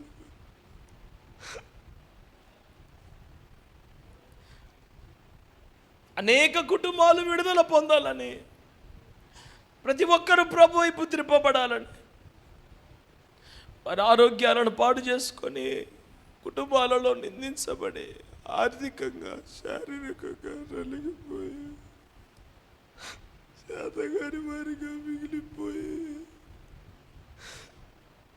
లోకంలో మీకు నాకు బ్రతకాలంటే బ్రతకటానికి ఎన్నో అవకాశాలు ఉన్నా వాటన్నిటిని ప్రక్కన పెట్టి ప్రజలు బ్రతకాలి, వారందరూ విడుదల పొందాలా, వాళ్ళ కుటుంబానికి విడుదల కలగాల, వాళ్ళు క్షేమంగా ఉండాలి.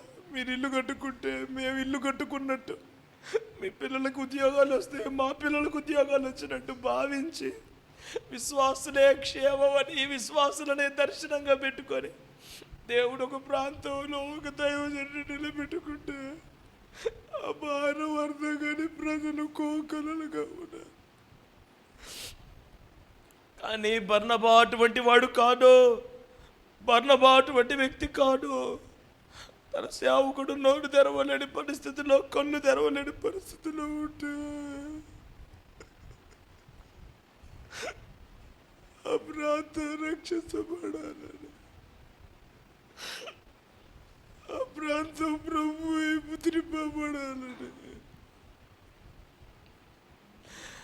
సేవకుని హృదయంలో ఉన్న సేవంతా జరగాలని ఎన్ని ఆశలు ఎన్ని కోరికలు ఈ సేవను గురించి కలిగి ఉన్నాడో అవన్నీ నెరవేర్చబడాలని భారముతో దుఃఖముతో బాధ్యతాయుక్తంగా నిలవబడి, ఇప్పుడు ఎవరన్నా పొరపాటున ఆ పౌలయ్య గారిని రాళ్ళతో కొట్టిన వాళ్ళు బర్నబా ఇట్లా పౌలయ్య గారిని పక్కన పెట్టుకొని ఇట్లా పక్కన నిలబెట్టుకొని వాక్యం చెప్తున్నాడని చూస్తే బర్నబాని బతకనిస్తారా? బర్నబాని బతకనిస్తారండి? బర్నబా తెగింపు చెప్పండి నాకు. నా సేవకుని దర్శనం నెరవేర్చుట కొరకు నేను చచ్చిపోయినా పర్వాలేదు, దర్శనం నెరవేర్చబడాలి, సేవ జరగాలి, ప్రజల జీవితాలు బాగుపడాలి. ఈ పూట నిజమైన సేవకుడి గుండెలో ఉన్న భారం ఈ పూట ఇదే. మీ కానుకలో మీరు తెచ్చిన పిరికిళ్ళ బియ్యం వాటి మీద ఏనాడు మాకు మనసు అస్సలు లేదు. నిజంగా నిజమైన రక్షణ మీరు పొందుకొని మీ కుటుంబాలన్నీ విడుదల పొందిన కుటుంబాలుగా మార్చబడి మీరు విశ్వాసులుగా బ్రతకక శిష్యులుగా ప్రభు కొరకు మార్చబడాలన్న దర్శనముతో కంకణము కట్టుకొని పనిచేస్తున్న వాళ్ళే దేవుని సేవకులు. హల్లెలూయా అని చెప్పరా? కొంచెం బిగ్గరగా చెప్పరా? ఒక్క మాట మీరందరూ వినండి. బర్నబాని చంపేస్తారుగా, ఒకవేళ వాళ్ళు చూస్తే చంపేస్తారుగా. భార్యకి ఏం చెప్పుంటాడు, పిల్లలకి ఏం చెప్పుంటాడు, ఆ కుటుంబీకులకి ఏం చెప్పుకొని ఉంటాడు? మీరు చెప్పండి, ఏమేం చెప్పుంటాడు? నేను వస్తానో రానో నాకు తెలియదు, కానీ ఒక్క మాట మాత్రం మీరు గుర్తుపెట్టుకోండి, నేను వచ్చినా రాకపోయినా మనకి దేవుడు ఒక మంచి దైవజనుని ఇచ్చాడు. ఆ దైవజనుని దర్శనం మన దర్శనంగా మార్చబడాలా. ఆ దైవజనుని గుండెలో ఉన్న భారం మన భారంగా మార్చబడాలా.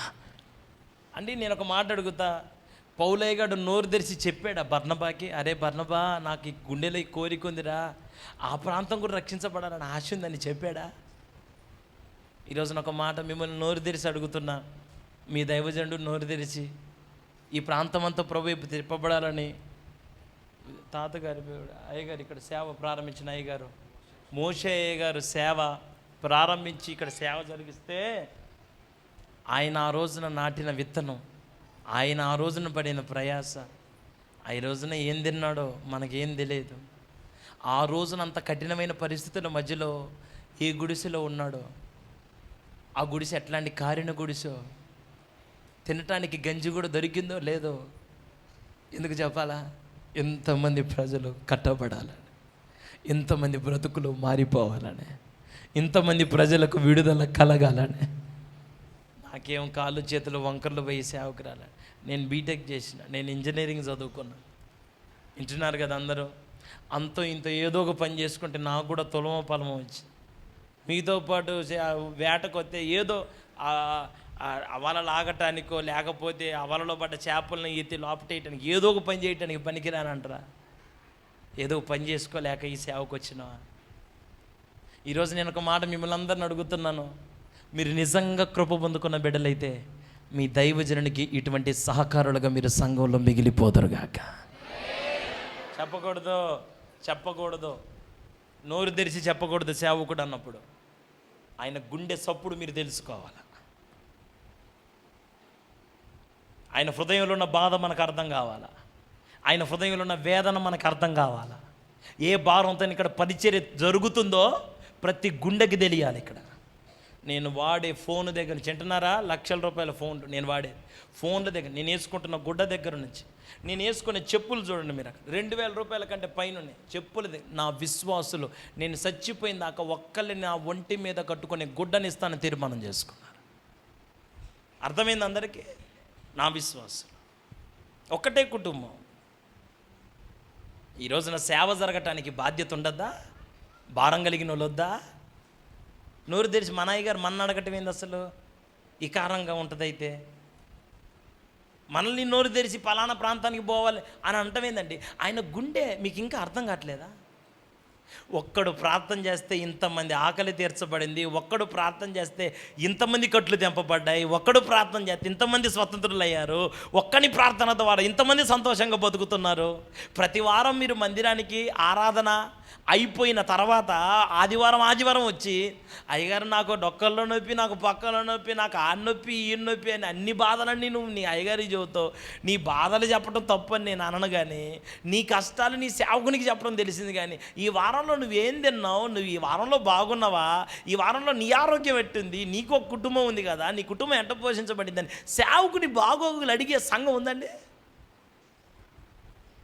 ఇంతమంది పోషణకు ఒక్కడు నిలబడ్డాడు, ఒక్కడు ప్రార్థన చేస్తే చాలా మందికి అన్నం దొరికింది. నేను అన్నది అబద్ధం అంటారా నిజం అంటారా? ఒక్కడు ప్రార్థన చేస్తుంటే అన్ని కుటుంబాలు బాగుపడ్డాయి. నిజమా అబద్ధమా? ఈ ఒక్కడు ఇంతమంది పోషణ, లక్షల మంది ప్రజల పోషణ కొరకు ఒక్క మోషే. అవునా? మాట్లాడరా? నిజమా అబద్ధమా? లక్షల మంది ప్రజలను పోషించబడటానికి ఒక్కడే మోషే. ప్రార్థన చేస్తే బండలో నుంచి, ప్రార్థన చేస్తే ఆకాశం నుంచి. మరి రోజు మన్నానే మాకెందుకు, మాకు నీసు కావాలంటే పూరేలను కూడా దేవుడు కురిపించలేదా? మరి ఇంతమంది ఆకలి తీర్చినాడు సీనాయి పర్వతం మీద తన ప్రజలను నడిపించడం కోసమే కదా సీనాయి పర్వతం ఎక్కింది వాళ్ళ అయ్యగారు. దేవుని యొద్ద నుంచి ప్రత్యక్షలు తీసుకొని రావడానికే పోయిండుగా. ఆ 10 ఆజ్ఞల పలకల్ని దాటానికే కదమ్మా పోయింది. నాకు ఒక మాట మీరు చెప్పండి, 40 రాత్రులు 40 పగళ్ళు ఎర్రటెండకి అయ్యగారు ఒక దగ్గర నిలబడలేక, ఇటు చూస్తున్న అందరూ ఒక దగ్గర ఇట్లా కాలు మోపటానికి ఇబ్బందిగా ఉండి కాలు మొత్తం అక్కడ ఇక్కడ ఇక్కడ అక్కడ ఊపుతున్నాడు, అటు ఇటు జరుగుతున్నాడు, ఇటు అటు జరుగుతున్నాడు. కాళ్ళకి బొబ్బలు కట్టి పొగలు వస్తున్నాయి కింద కాళ్ళలో నుంచి. ఎందుకు? ఎండకి ఆ కొండ బాగా వేడెక్కిపోయి. ఇదంతా కష్టమైంది ఆయన భార్య కోసం, సిప్పోరా కోసమా, మోసే భార్య కోసమా? ఆయన పిల్లలకు కాదో, ప్రజల కోసం. ప్రజలని నడిపించాలంటే దేవుని ప్రత్యక్షత కావాలని ఒక్కడక్కడ నలిగిపోతున్నాడు. 40 రోజులైంది. మరి అయ్యగారు ఇంతవరకు కనపడలేదు. పోయేటప్పుడు ఒక గ్లాస్ మంచినీళ్ళు తీసుకొని పోయాడా సీనాయి పర్వతం మీదకి? ఒక దుప్పటి తీసుకొని పోయిండా నాన్న? మరి అయ్యగారు మరి 40 రోజులైంది, ఏం తినలేదు, ఏం తాగలేదు, అయ్యగారు ఎట్టున్నాడని ఒక్కళ్ళకన్నా ఆలోచన దక్కిందా?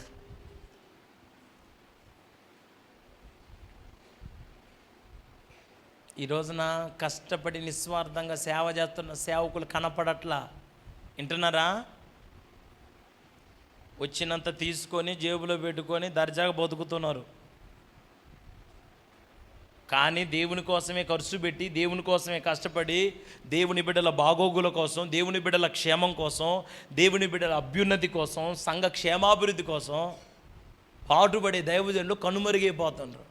నిస్వార్థంగా కష్టపడి వాళ్ళ ఖర్చులు తగ్గించుకొని, నన్ను తెలంగాణలో ఒక పాస్టర్ గారు మీటింగ్ పెట్టడం కోసం సంవత్సరం పాటు వాళ్ళ పిల్లల్ని స్కూల్ మానిపించాడు. ఎందుకంటే ఆ స్కూల్ ఫీజు అయ్యగారికి కానుకేయటానికి మళ్ళీ ఫీజు కడితే డబ్బులు సరిపోవేమోనని స్కూల్ ఫీజు కట్టడం ఆపేసి, ఆ సంవత్సరం బడి ఆపేసి నన్ను మీటింగ్లో పిలిచాడు. ఏం చదువుతున్నారని పిల్లల్ని అడిగితే, పిల్లలు ఈ సంవత్సరం మేము స్కూల్కి పోలేదని. ఏం చదువుతున్నారని వాళ్ళ నాన్న అడిగితే, అయ్యగారిని అడిగితే అబ్బాయిలు 4th క్లాస్ అని చెప్పాడు.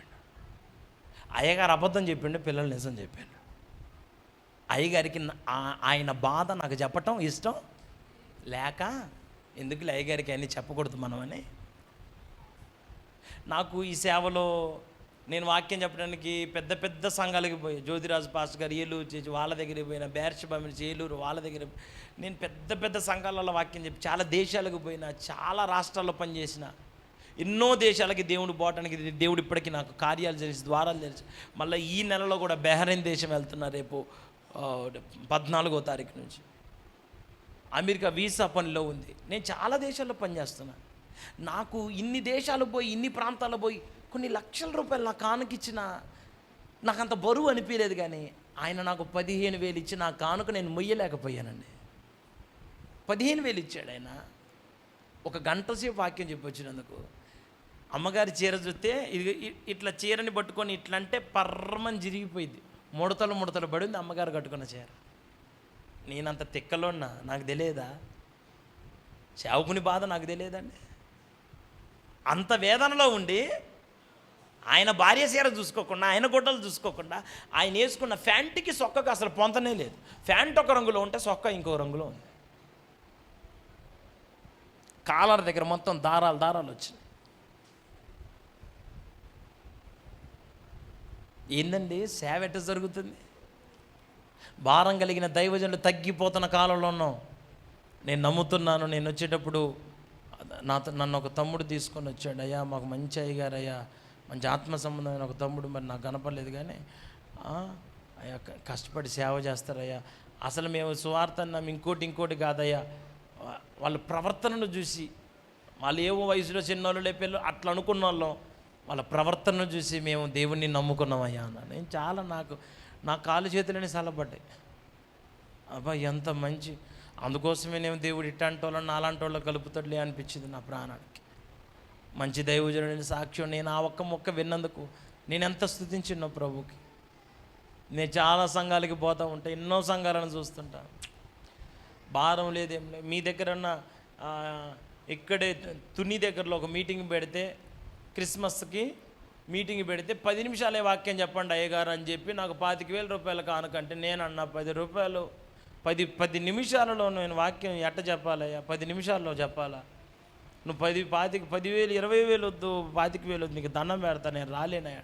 లేదయ్య గారు మీరు డేట్ ఇచ్చినప్పుడు అట్లా చేయకూడదని చెప్పొస్తే 10 నిమిషాల ప్రసంగాన్ని ఇంకా ఒకవేళ మీకు అవకాశం ఉంటే 5 నిమిషాలకి తగ్గించుకున్నాడు. అసలు నన్ను ఎందుకు నువ్వు పిలిచింది? ఇంకా నువ్వు ఎగురుడికి నడుచుడికి మీరు దొరలటానికి మీటింగ్ పెట్టుకున్నారు, పేరేమో నన్ను పిలిపించి.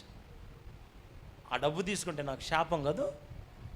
ఆ కానుక నా సేవలో వాడితే నా విశ్వాసుల ఉసురు నేను పోసుకున్నాను. అయితగా నన్ను నమ్మి నా కోసం బతుకుతున్న నా విశ్వాసులు, ముసలోళ్ళైనా ఇప్పటికీ నా కోసం నిలువు మోకాలు వేసి ప్రార్థన చేస్తారు నా విశ్వాసులు. ఈ వారం అంతా నేను ఆదివారం నేను ఇంట్లో నుంచి బయటకు వస్తే ఆరాధనలు ముగించుకొని మళ్ళీ ఆదివారం తెల్లవారుజామున ఇంటికి పోతా. అప్పటి వరకు నా సంఘానికి విజిటింగులు చేయను, కుటుంబ ప్రార్థనలు లేవు. చచ్చిపోతే నేను మొన్న 2 వారాల క్రితం బెంగళూరులో ఉన్నా, హెబ్బేల్ అనే ప్రాంతంలో వాక్యం చెప్పడానికి పోతే నా విశ్వాసం ఒక ఆయన చచ్చిపోతే నా దగ్గర సేవకులు ఉన్నారు. నా దగ్గర సేవకుల్ని పంపిస్తానంటే నా విశ్వాసం అన్నమాట, అయ్యా లేట్ అయితే అయింది, ఆ ఫ్రిడ్జ్లు ఉన్నాయి, రిఫ్రిజిరేటర్లు ఉన్నాయి, బాక్సులో పెడదాం, మీరు ఎప్పుడు వస్తారో అప్పుడే. చచ్చిపోయినోడు ఎట్టాగో లేవడు కదా, రాడుగా. దేవుని పని ఆపొద్దు మన కోసం. మీరు మంచిగా దేవుని పని చేసిరండి. మన సంఘం ఎట్ట బాగుపడిందో వాళ్ళ సంఘాలు కూడా అంతే బాగుపడాలి అయ్యగారు. నా బిడ్డల త్యాగం అదే, నా బిడ్డల మనసు అండి అదే. వాళ్ళు తెచ్చుకున్న ఫంక్షన్లలో కూడా, వచ్చిన ఫంక్షన్లో కూడా దశమ బాగా నమ్మకంగా ఇచ్చే బిడ్డలండి నా బిడ్డలు. తినే ప్రతి ముద్దలో మొదటి ముద్ద నాకు తీసి పెట్టుంచుతానండి వారం అంతా నేను పోయిన తర్వాత. ఈ వారం మీరు పాలతోని బెల్లం వేసి వండుకుంటారు, పాయసం అంటారు, మీకెళ్ళే పాలన్నం అంటారా, పరమాన్నం అంటారా? అది వండుకుంటే కూడా నాకు ఆదివారం వచ్చేటప్పుడు బియ్యము, పాలు, పచ్చి కొబ్బరికాయ, కిస్మిస్లు, జీడిపప్పులు తెచ్చి, అన్న ఈ వారంలో పరమాన్నం వండుకున్నాం అన్న, ఏదో తినబుద్ధి వండుకున్నాం అన్న, మీరు కూడా. నేను తిననా ఇంకా దేవునికి తెలుసు, వాళ్ళు తేటమే. ఈ రోజున దైవజనుడిని పట్టించుకొని దర్శనం కలిగిన దేవుని పిల్లలు ఎంతమంది ఉన్నారు మీరు నాకు చెప్పండి. అసలు మన్ని దైవజనుడు అడగటం ఏంటి, మన్ని దైవజనుడు మాట్లాడటం ఏంటి? ఆ భారము మోయగలిగిన కృప మనందరికీ తప్పక కలుగునుగాక. అందరు చెప్పండి బిగ్గరగా. వాళ్ళిద్దరు కలిసి అక్కడ సువార్త ప్రకటిస్తే అనేకులు ఏమయ్యారండి? ఈ సేవకి మీ దైవజనుడికి మీరందరూ సహకారులుగా మిగిలిపోదురుగాక. నష్టాలలో, కష్టాలలో, కొట్టబడే సందర్భాలలో, భయంకరమైన పరిస్థితుల మధ్యలో నేను దానికోసం ఒక పాటే రాసిన నా విశ్వాసాల కోసమే. ఈ వాక్యాన్ని ఆధారం చేసుకో ఒక వచ్చిన మాట. ప్రత్యేకపరచుకొని నీ కొరకు బ్రతుకుటకు నన్ను నేను నీ సన్నిధిలో అప్పగించుకొంటిని.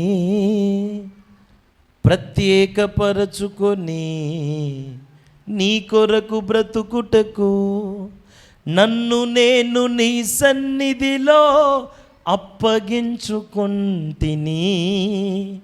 పౌలు వలెను బర్నబావలెను దెర్బేకు బయలుదేరినా దర్శనము నాకిమ్ము. పౌలు వలెను బర్నబావలెను దెర్బేకు బయలుదేరినా దర్శనము నాకిమ్ము. ఏమున్నా లేకున్నా నీ కొరకే బ్రతికెదనేసయ్యా. ఏమైనా ఇంకేదైనా నీలో కొనసాగెదనేసయ్యా. కడవరకు నమ్మకముగా జీవించుటకు కృపనీయుము యేసయ్యా. నా జీవితములో కడవరకు నమ్మకముగా జీవించుటకు కృపనీయుము యేసయ్యా. నా జీవితములో అల్లెలు చెప్పండి అందరూ. నేను మీ అందరికీ చెప్పగలిగిన మాట, మీ అందరి హృదయాలలో ఉండాల్సిన కోరిక, నేను మిమ్మల్ని ఆశపడుతున్నటువంటి కార్యం ఒక్కటే. ఇది మీ మనసులో ఉండాలని మనస్ఫూర్తిగా మిమ్మల్ని అందరినీ కోరుకుంటున్నాను. మనపూర్వకంగా మీరందరూ కృప పొందుకున్న బిడ్డలుగా మార్చబడాలి. అందరం ఏం పొందుకుందాం? కృప అంటే శ్రమలలో దేవునిలో వెనకబడకుండా నడిపించబడటమే, అత్యధికముగా సంతోషించటమే, దైవజనుని గుండెలో ఉన్న భారమును గుర్తెరగటమే. హల్లెలూయా చెప్దాం. 10 దాటింది, మరి కొద్దిసేపు చెప్పనా ముగించనా? చెప్పచ్చుగా? తీయండి. అదే 8వ అధ్యాయం. అమ్మా ఎక్కడ దాకా వచ్చినాం మనం? 2 కొరింథీ 8:5 అమ్మా. 2. ఏలాగనగా వారు బహుశ్రమల వలన పరీక్షింపబడగా అత్యధికముగా సంతోషించండి. ఓకే. వారు నిరుపేదలైనను ఈ కృప విషయములోను పరిశుద్ధుల కొరకైన పరిచర్యలో పాలు పొందు విషయములోను చాలు. చూడండి అందరూ, అందరూ చూడండి. ఈ సంఘం, మాసిదోనియా సంఘం శ్రమలలో అత్యధికముగా సంతోషించి కృప పొందుకోవటమే కాక వారు నిరుపేదలైన అనండి అందరూ. నిరుపేదలంటే పేదలకి నిరుపేదలకి తేడా చెప్పండి నాకు మీరు. అమ్మా నాన్న చెప్పండి.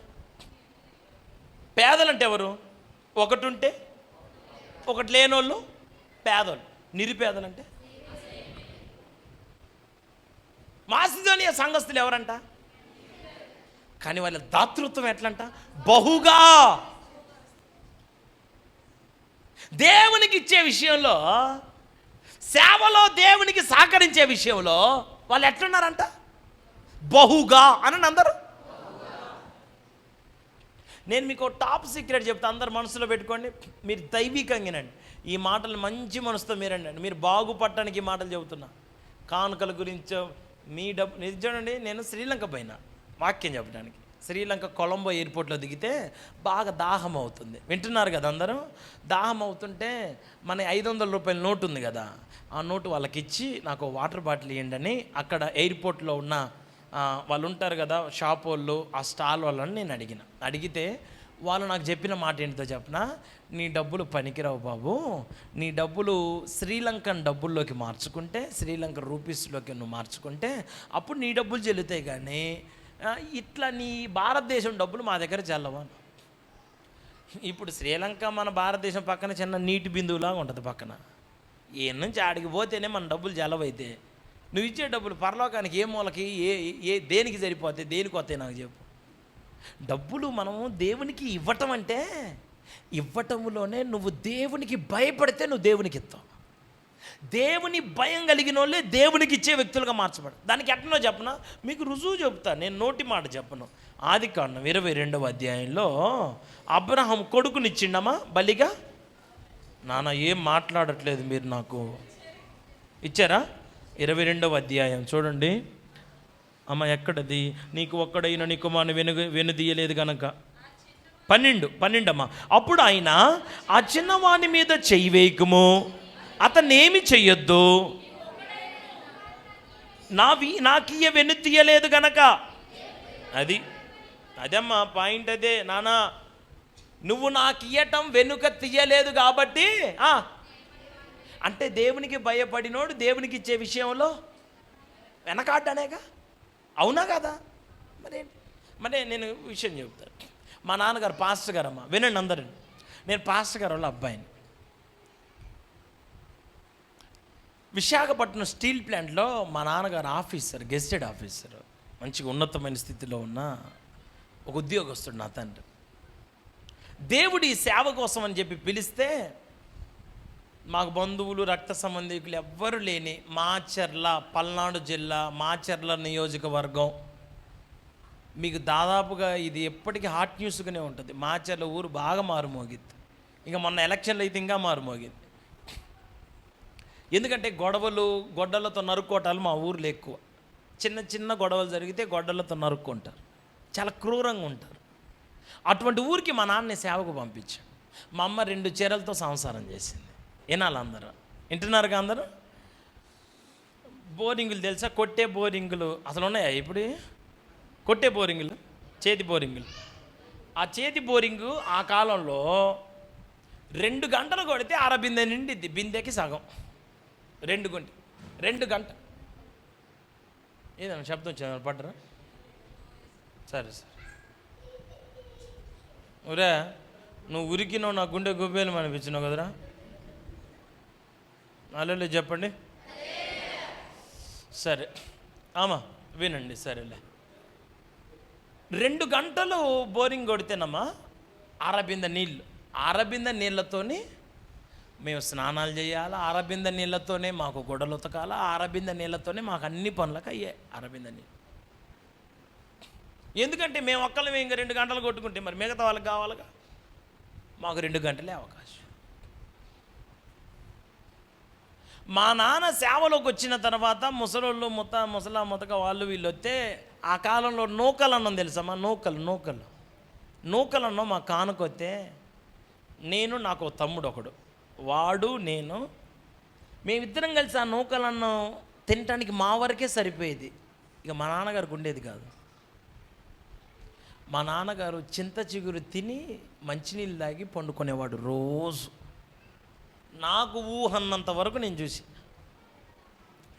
చిప్స్ రాళ్ళు అంటారు చూసారా, గులక రాళ్ళ లాంటి, కంకర రాళ్ళ లాంటి చిన్న చిన్నవి, అవన్నీ ఏరుకొని వాటి మీద మోకరించి మా నాన్న ప్రార్థన చేస్తూ ఉండేవాడు.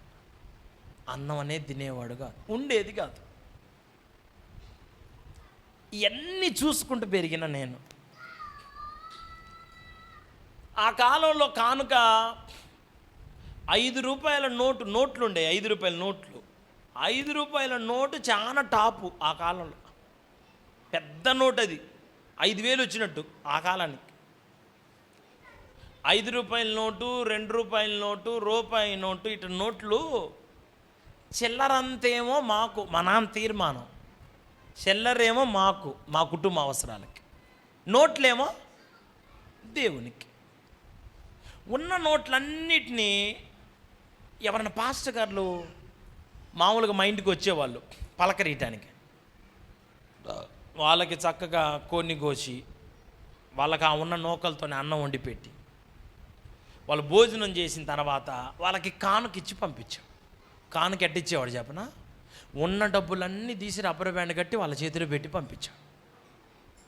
నేను బీటెక్ చేసేంతవరకు కూడా ఒక్క నోట్స్ని నేను 3 సబ్జెక్టులకు వాడుకునేవాడిని. ఒక్క నోట్స్ని, ఒక నోట్స్ ఇట్లుందనుకో, ఇగో ఇటువైపు ఒక సబ్జెక్ట్, ఇటువైపు ఇంకో సబ్జెక్ట్, మధ్యలో నుంచి ఇంకో సబ్జెక్ట్. ఒక నోట్స్ అడిగితే మా నాన్న అనేవాడు, నాన్న విశ్వాసుల రక్తమయ్యా, దేవుడు లెక్క అడుగుతాడయ్యా అనేవాడు మా నాన్న.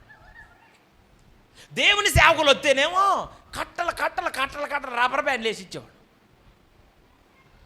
నేను అనుకునేవాడిని, నా బతుకింగా మాచల బస్ స్టాండ్ అయితే రేపు నాకు ₹1 కూడా ఉంచేటట్లేడు మా నాన్న, ఇదేదో పిచ్చిలో పడ్డాడు. ఇప్పుడు భోజనం చేస్తాడు కదా అయ్యగారు భోజనం చేసినాక ఆయన ఏం వాక్యం చెప్పాలా ఏం చెప్పాలి, ఊరకు ఇంటికి వచ్చిండమ్మా. వచ్చిన ఆయనకి ఊరకు పంపకూడదని భోజనం పెట్టిండు. మంచిగానే ఉంది, సరే పెట్టిను. పెడితే ఇప్పుడు భోజనం చేసిన తర్వాత కానుక ఇయ్యాలను నీ దగ్గరే లేదా? సరే ఇత్తే ఉన్న దాంట్లో తీయాలి, కానీ ఉన్నదంతా ఇత్తే మరి మనకెట్టా? అది నా బాధ. ఉన్న వాటన్నిటికీ రబ్బర్ బ్యాండ్ వేసి ఆ డబ్బులన్నిటిని ఈయన చేతిలో పెడితే, ఈయన ఫస్ట్ ఇస్తుంటే ఏమంటాడు, ఇటు చేతిలో పెడుతుంటే ఏమంటాడు, పర్లేదులేండి వద్దులేండి అంటాడా? అప్పుడు నేను అనుకున్నాను, అమ్మయ్య మా డబ్బులు బతికినారా నాయన, అమ్మ పోనీలే పాప మా నాన్న అమాయకుడైనా దేవుడు ఉన్నాడు, దేవుడు చూసిండు. మా నాన్న పిచ్చోడు పాపం ఏం తెలియని అమాయకుడు, ఉన్నాయని వాళ్ళకి దోచి పెడుతుండు, మాకేమో చూడు ఎట్ట అయిపోయిందో, దేవుడు చూసిండు మా డబ్బుల్ని కాపాడిండు అనుకోమా.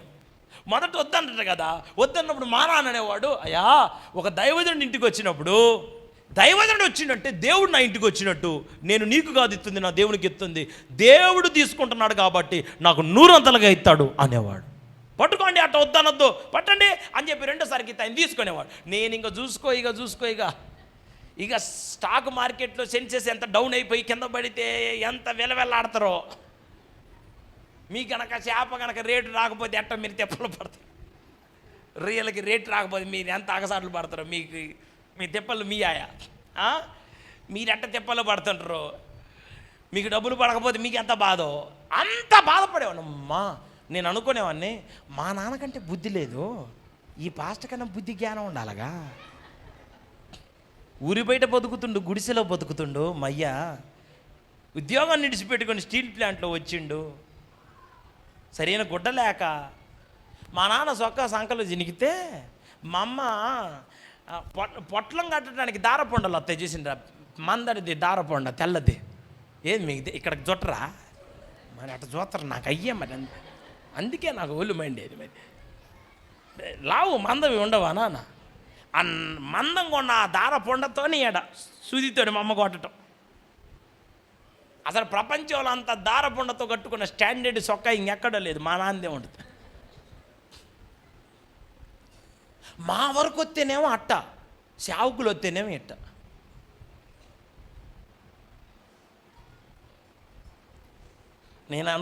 నేను మనసులో నా ఆలోచన ఏం చెప్పనా, అమ్మో జన్మలో ఈ సేవ చేయకూడదు, అయ్యో అనవసరంగా కర్మ గాలి పాస్టర్ గారి కొంపలో పుట్టినారా నేను, అమ్మో ఒక్కసారి కూడా అసలు ఈ పాస్టర్ అనే వాసన ఉండకూడదు మనకు. అసలు నేను బతకాలా పెద్ద పెరిగి మా నాన్నని నేను ఎట్ట చూసుకుంటున్నా చూడు, మా నాన్నకి నేను నిలబడి మా అయ్యని దర్జాగా నేను చేయాలా అని చెప్పి కష్టపడి రోషంగా చదువుకున్నా, బీటెక్ చేసి. ఎవరన్నా పాస్టర్ గారి భోజనానికి వచ్చినప్పుడు ఎలా ఆ పాస్టర్ గారిని నానా పెద్దోడా అని నన్నే ఆ పెద్దోడు ఎద్దోడిని నేనే, నాకేమో ఏదిరా మా ఇంటి మీద పడి తింటానని నా బాధలు నా ఏడుపులు నా ఈ లోపట. ఇక మరి మా నాన్నని చూస్తేనే పాప మరి ఎప్పుడు రాళ్ళు ఏరుకొని మోకరియటం ఏడవటం ప్రార్థన ఇట్ట మా నాన్న పరిస్థితి. మరి ఆయన్నేమో ఏం అనలేనాయా, ఎదురు మాట్లాడలేను, అట్టంటోడికి ఏం ఎదురు మాట్లాడాలి ఇంక మీరు చెప్పండి. చూస్తేనే పాపం అనిపించింది, ఇంకేం అనలేను. పెద్దు నానా అన్న కడుపులో ఎంత కోపం అన్నా డాడీ అని పలికి, ఇట్రా నాన్న పాస్టర్ గారు ఇచ్చారు, ఎందుకు రారా మన కొంపలకి ఒకటే వస్తుంటారు పాస్టర్లు, ఏం పని పాటలేదా? ఎంతమంది వస్తారు పాస్టర్లు? వారం అంతా వచ్చుడేనా? ఇంకా మనం ఏం తినాలా? మనం బతికేది లేదా ఏంది లోపట? అదేలే డాడీ, అవునా వచ్చారా? వచ్చారని లోపట ఉంటామేమిరా? రా బయటికి రా, అయ్యగారికి వందనాలు చెప్పు. ఆయన భోజనం చేస్తుండే వందనాలే అంటే మనసులో అసలు ఇష్టమే లేదు. పైకి ఆయన తినేవాడు తినక ఆయన బాబు ఏం పేరమ్మా? ఎర్నెస్ట్ పాల్ అయ్యగారు. ఎర్నెస్ట్ పాల్, మంచి పేరు పాల్, ఇంకా మంచి పేరు పౌల్. అరే నీకు పెట్టిందే తినక దగ్గర అన్నీ నేను కడుపులో. నానా నువ్వు అపోస్తలుడైన పౌలులాగా అన్ని దేశాలన్నీ ఖండాలలో దేవుని పని చేయాలి. నువ్వు నాన్నకంటే పెద్ద సేవ చేయాలి. నేను అనుకునేవాడిని నాన్నకంటే పెద్ద సేవ అంటే ఇంకా ఆ నూకలన్నం కూడా దొరకకుండా, మా నాన్నకన్నా నూకలు దొరుకుతున్నాయి, ఇంకా ఆ నూకలు కూడా దొరకకుండా సేవ నాది. వామ్మో, నేను లోపట నా కడుపులో నేను చేస్తాను శుద్ధిగా నాకులే చేత్త అంటున్నావుగా చేస్తాను అనుకున్న నన్ను ఎవరెవరైతే ఆ కాలంలో వచ్చి నన్ను అన్నారో ఇప్పుడు వాళ్ళ చర్చిలో వాళ్ళ ముసలోళ్ళు అయితే వాళ్ళ చర్చిలోకి పోయి వాళ్ళ విశ్వాసాలకు వాక్యం చెప్పి వాళ్ళ పిల్లలకి నాతో బాప్తిస్మాలు ఇప్పిస్తున్నారు. అల్లెలి చెప్పండి, గట్టిగా చెప్పండి. ఇక పాస్టర్ గారు వచ్చి భోజనం చేస్తారా, ఇంకా ఆ రోజు నా నూకలు అన్నం కూడా ఉండదుగా, ఇంకా నూకలు కూడా తినిపోయాగా. ఆ రోజు మా పరిస్థితి ఏంటో చెప్పనా? వాళ్ళు తినిపోయిన తర్వాత మిగిలిపోయిన ఎముకలన్నింటినీ సప్పరిచ్చి నవిలి సప్పరిచ్చి వాటిని కొన్ని మెంగగలిగిన వాటిని మెంగి మంచినీళ్ళు తాగి పండుకొని. లేదండి మరి సేవలో మాకు లేదు. మా నాన్న కష్టంతో సేవ చేసిండు, ఇబ్బందులతో.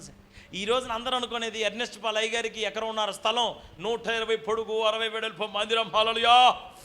అయ్యగారు బస్సులు విమానాలు బస్సులు ఎక్కినట్టు ఎక్కుతాడమ్మా ఆయన. అయ్యగారు అంటే ఏమనుకుంటున్నా? అయ్యగారి కింద 100 మంది సేవకులు అల్లెల్లి నన్ను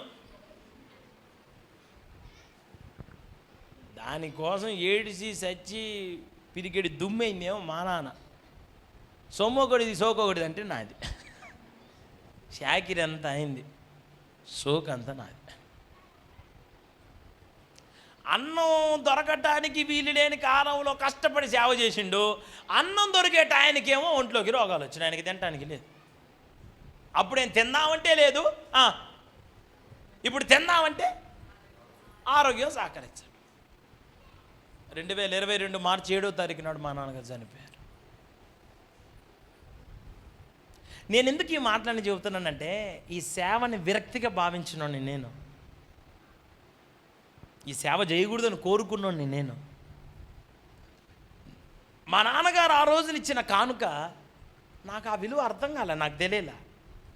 మాకు అసలు ఏమైద్దో ఏమో, మా బతుకులు రేపు ఎట్టుంటాయో ఏమో అనుకున్నా. నేను ఒక మాట చెప్పనా? వారంలోనే కొన్ని లక్షల రూపాయలు ఈ సేవలో నేను ఖర్చు పెట్టడానికి దేవుడు నాకు కృపించాడు. నేను వారంలో ఇన్ని ప్రాంతాలకు పోతే వేలకి ఎక్కడికి పోయినా కొన్ని వేల రూపాయలు అంతంత డబ్బులు ఈరోజు నాకు ఇస్తున్నారు. లెక్క లేకుండా ఇంత డబ్బులు ఇచ్చి పంపిస్తున్నారండి. పెద్ద పెద్ద పాస్టర్లు కూడా నా కాళ్ళ దగ్గర మోకరించి ఇట్ట చేతులు జోడించి ప్రార్థన చేయించుకొని పంపించుకుంటున్నారు. దీనంతటికి కారణం ఒకటి దేవుని కృప అయితే, 2 నా తండ్రి నా కోసం కార్చిన కన్నీరు. లారీల మీద ప్రయాణం చేసి తెల్లవారుజామున 3:30-4 అయ్యేది ఆయన ఇంటికి వచ్చేసరికి. లారీలే, బస్సులు లేవు అప్పుడు. 3:30-4 అయితే ఆ టయానికి వచ్చి నా కళ్ళ గుంతలలో నీళ్లు నిలవబడేటట్టు ఏడిసి ప్రార్థన చేసేవాడు. ఆ ఏడుపుకి, ఆ శబ్దానికి, ఈ నేలకి మెలకు వచ్చిందిగా. ఇట్టని చూసుకో. నాకు మొదటిసారి నీళ్లు కళ్ళలో గుంతలలో నీళ్లు ఉండేసరికి నేను అనుకున్నా ఇట్ట తెరవగా నీళ్ళు ఉన్నాయి, ఇట్ట కారిపోతాను. నేను అనుకుంటున్నా మా నాన్న ఎడుతుంటే నా కళ్ళెంబడి నీళ్ళు వస్తాను ఏంది అనుకున్నా మొదటి రోజు. 2వ రోజుకి నాకు అర్థమైంది అవి నా నీళ్ళు కాదు, ఆయన నీళ్ళు. ఈ రోజున ఆయన ఏడిచిన ఏడుపు, కారిచిన కన్నీరు, చేసిన ప్రార్థన నా దేవుడు దాటిపోక నా ముఖమును చూడటానికి అనేక దేశాల వాళ్ళు ఇప్పటికీ ఎదురు చూస్తున్నారు. నేను పోవటానికి అవకాశం దొరకట్లేదు. ఈరోజు నా ముఖములో తన మహిమను దేవుడు నింపి ఒక ఘనమైన దైవజనుడిగా దేవుడు నన్ను నిలబెట్టు. నేను ఈ విషయాలన్నీ మీకు చెప్పడానికి కారణం ఏంటితో చెప్పనా? నేను సింగపూర్ పోయి వాక్యం చెప్పిన, ఈ మాటలు చెప్పిన. మేము గుడిసెలో ఉంటే మా గుడిసె అంతా గారేది, ఆ గుడిసెకి తపేలాలు పెట్టుకుంటే ఉన్న తపేలాలు నేను నిండేవి అన్నీ చెబుతా. ఈరోజు నేను సుఖంగా సౌఖ్యంగా దర్జాగా బతుకుతున్నా, సౌఖ్యంగా ఉన్నా. నాకు 2 కార్లు ఉన్నాయి, కానీ ఇప్పటికీ ఎక్కువ శాతం నేను రైళ్ళకి వాటికి వీటికి తిరుగుతా, కార్లలో తిరగను. ఇక మరీ ఇంకా తప్పదంటేనే. ఎందుకంటే మా నాన్న ఇంకా కష్టపడ్డాడు, నేను వయసులోనే ఉన్నా. ఎందుకు ఇంత? మనం ఇంకా కష్టపడాలి, అప్పుడు దేవుడు మన ఎంతో ఆశీర్వదిస్తాడు. ప్రైజ్ ది లార్డ్, హల్లెలూయా. వాళ్ళు నిరుపేదలైనా వారి దాతృత్వము. మనకి దేవుని భయం ఉంటే దేవునికి ఇచ్చే విషయంలో మనం వెనకంజ వేని బిడలంగా మార్చబడదుముగాక. సరేమ్మా, చదవండి. బహుగా విస్తరించెను ఈ కృప విషయంలో. అమ్మా ఆ మాట వినండి, మనసులో పెట్టుకోండి. మనఃపూర్వకముగా చాలు. ఏంటిదంట? పరిచర్య విషయములో, పాలు పొందే విషయంలో 2 పనులు చెప్పండి నాకు. 2 విషయాలు ఏంటిదంట? మనఃపూర్వకంగా అనండి. పరిచర్య విషయంలో, పాలు పొందే విషయంలో. అంటే పాస్టర్ గారు ఏమన్నా అనుకుంటున్నామో అన్నట, మొహం ఆటంగనా, జనాలు ఎవరో చూడాలనా, ఎట్లంట? సంఘం ఎట్లుండాలి? నువ్వు ఏది చేసినా మనఃపూర్వకంగా చేసే మనసు నీకు వచ్చునుగాక. హల్లెలూయా అనండి. మనఃపూర్వకంగా ఏం చేస్తున్నారంట వాళ్ళు? ఏదంట? దేనికోసం వేడుకుంటున్నారు? పరిచర్య చేయాలని. అయ్యగారు 2 రోజులు సభలు పెట్టినాం, ఆ 2 రోజుల సభలలో పలానా వంటల పరిచర్య చేస్తాం అయ్యగారు, మాకు పరిచర్య అయ్యగారు అని. అయ్యగారు నడకపోతే మళ్ళీ అయ్యగారు ఏమైనా అనుకుంటాడేమో, అందరు చేస్తారు మేమేం చేయలేదని మళ్ళీ ఏమన్నా ఇంకొకళ్ళు ఏమన్నా అనుకుంటారేమోనని జనాల మెప్పు కోసం వాళ్ళందరి ముందు పై మాటక కాదంట, మనపూర్వకంగా అయ్యగారిని ఏం చేస్తున్నారంట? వాళ్ళ అయ్యగారిని అనండి. నేను ఒక మాట మిమ్మల్ని అబద్ధం అనుకుంటూ చెబుతా. పరిచర్య చేయటానికి అయ్యగారిని మీరు వేడుకుంటారా, మీ అయ్యగారు మిమ్మల్ని వేడుకోవాలా? మనకు మొత్తం తిరగల సొక్కా వేసుకోవటం, సొక్కా తిప్పి వేసుకొని గుండు లోపల పోతే మొత్తం ఉల్టా అంతా బయటకు వచ్చింది. వాళ్ళకేమో వీళ్ళ సంఘమేమో అయ్యగారిని బతికిలు ఆడుకుంటారు. ఏంది ఒక పరిచయం చెప్పవా? చెప్పయ్య గారు, మా అబ్బాయికి చెప్పు, నాకు చెప్పు, అందరం పరిచయం చేయాలి, మేము అందరం పరిచయంలో పాల్గొనాలా, మనపూర్వకంగా అడుగుతారంట. మన దగ్గర ఎట్లా అనుకుంటున్నాం? అయ్యగారే అడుగుతుంటారు. ఏమని? అమ్మా ఓమా ఓమా 2 రోజులు ఏడామా అనండి. అయ్యా 2 రోజులు పోయా, ఇన్ని రోజులు పోయినా ఏడకి చాలు 2 రోజులు ఆపోయా అయ్యా అయ్యా అయ్యా అయ్యా అయ్యా.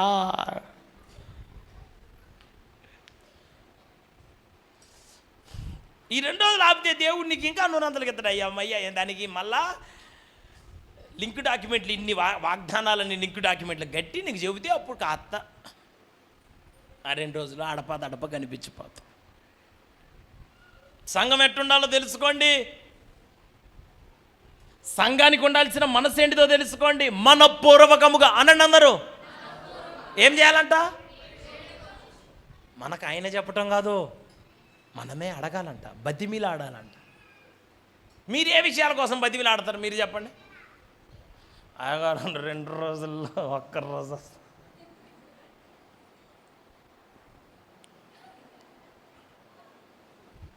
అయ్యో కదా, అయ్యో అర్థం చేసుకో, అయ్యో అమ్మమ్మ, అయ్యో అయ్యా. ఎట్టమ్మా మరి ఇట్లా? హల్లెలూయా, హల్లెలూయా. ఏం చేస్తున్నారమ్మా? మాసిదోనియ సంఘం మనపూర్వకముగా మమ్ములను వేడుకొనుచు కాక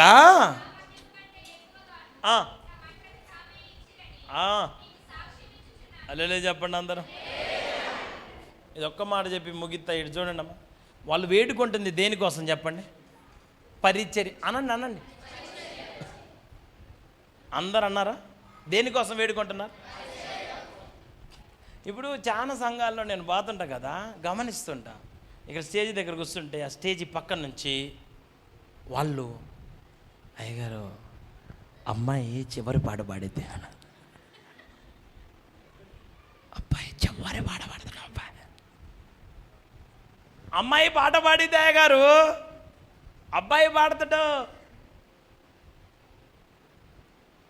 పాటలు పాడటానికి వేడుకునే వాళ్ళు ఉన్నారు, పెత్తనాలు చేయడానికి వేడుకునే వాళ్ళు ఉన్నారు, పోజులు కట్టడానికి వేడుకునే వాళ్ళు ఉన్నారు, కానీ పరిచయం చేయడానికి వేడుకునే వాళ్ళు ఉన్నారా? నేను మీకు ఉదాహరణ కోసం నా సంఘంలో నా బిడ్డల సంగతి ఒకటి చెప్తా చూడండి. తీర్మాన పండుగలు అని ప్రతి సంవత్సరం జనవరి నెలలో జరుగుతాయి. ఏ పండుగలు? మీ అందరికీ ప్రేమపూర్వకమైన ఆహ్వాన సంఘం అంతటికి 4 రోజులు పెడతా. దాంట్లో భోజనాలు వండే నిపుణులు ఎటువంటి వారో చెప్పనా? ఎటువంటి వారితో భోజనాలు వండిస్తా చెప్పాలా? వాళ్ళ భర్త వచ్చి నాకు చెబుతున్నాడు, అయ్యగారు మొన్న ఈ మనిషి కూర వండితే, అయ్యగారు అన్నం వండితే మొత్తం అయ్యగారు జావైపోయింది అయ్యగారు, అసలు అన్నం మెతికే కనపడలేదండి. ఓ దయాప్రాప్తురాలా నీకు శుభం. అరే అక్క పేరు రాసుకోండి రా, గుర్తులో పెట్టుకోండి. ఆమెను గుర్తుంచుకొని తీర్మాన పండుగలలో వంట వండటానికి ఆమెను పిలిపిస్తా. మొన్న యవనస్తుల గుడికి ఒకటి పెడితే 80 కేజీలు అన్నం వండితే యవనస్తులకి వాళ్ళు ప్లేట్లో పోసుకుంటే మొత్తం అన్నం తినేది కాదు, ఇక తాగటమే. మామూలుగా ఇంట్లోనే తాగేటట్టు చేసింది అక్క. ఇంకైతే ఇది స్నానం కూడా చేయొచ్చు మనం వంట చేసింది. నేను 4 రోజులు సరిగ్గా భోజనం నేను నిజంగా చెప్తున్నా, 4 రోజులు సరైన భోజనం ఉండదు. ఎన్ని వందల మంది ఎన్ని వేల మంది వచ్చినా 4 బాత్రూములు ఉంటాయి. దుప్పటీను వస్తువులు ఏమి లేవు. కానీ ఒక మంచి మాట చెప్తా, ఆ 4 రోజులు నువ్వు వాక్యం విన్న తర్వాత నువ్వు సంఘంలో ఒక స్తంభంగా నీ సేవకునికి ఖచ్చితంగా మార్చబడతావైనా. మీకు వీలుంటే దేవుడు మీకు ప్రేరేపిస్తే మీ అయ్యగారి సెలవు అయితే వచ్చే సంవత్సరం 2026 జనవరి 15, 16, 17, 18 4 రోజులు పెట్టిన. ఆ 4 రోజులు తీర్మాన పండుగలలో నా విశ్వాసులు పరిచయం చేస్తుంటారు, మీరు చూద్దురండి. పోయిన సంవత్సరం ఏమైందంటే బాత్రూమ్ మరి రెండు లెట్రిన్ బాత్రూమ్లు, 2 ఏమో మామూలు స్నానాలు చేయటానికి అంతమందికి అయ్యేసరికి ఒక బాత్రూమ్ స్ట్రక్ అయింది. ఆ పెంటను తిరగకపోయి అయ్యేసరికే నా విశ్వాసం ఆమెకి 1,20,000 ఎంత వస్తుంది జీతం. ఆమెకే చెప్పినమ్మా ఆ పెంటను తిరగకపోయిందంట, పోమ్మా దాన్నంతా శుభ్రం చేయపో అంటే చేతులతోని వాళ్ళందరూ కూర్చొని ఆ పెంటను ఎత్తేసింది నా విశ్వాసం. ఏం పర్వాలా, దేవుని కోసం, దేవుని పని కదా అది భాగ్యం. వాక్యం అందరు వింటారు, క్రియలు కలిగి బతికే వాళ్ళు తక్కువ మంది ఉంటారు. తెలంగాణ మెదక్ అవతల సంగారెడ్డి నుంచి ఒక పాస్టర్ గారు వాళ్ళ విశ్వాసాన్ని తీసుకొని వచ్చి నా తీర్మాన పండుగలకి వాళ్ళ విశ్వాసాన్ని కూడా పంపించిన. అమ్మా నువ్వు కూడా బొమ్మ అంటే ఆమె అడిగి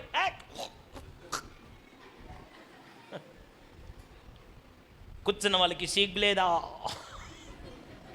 వాళ్ళ అసలు మనుషులా పాసులా, ఎంతింద తింటం ఎందుకో కూర్చోటం ఎందుకో, అసలు నువ్వు వాటం ఎందుకు ఆడికి తల్లా,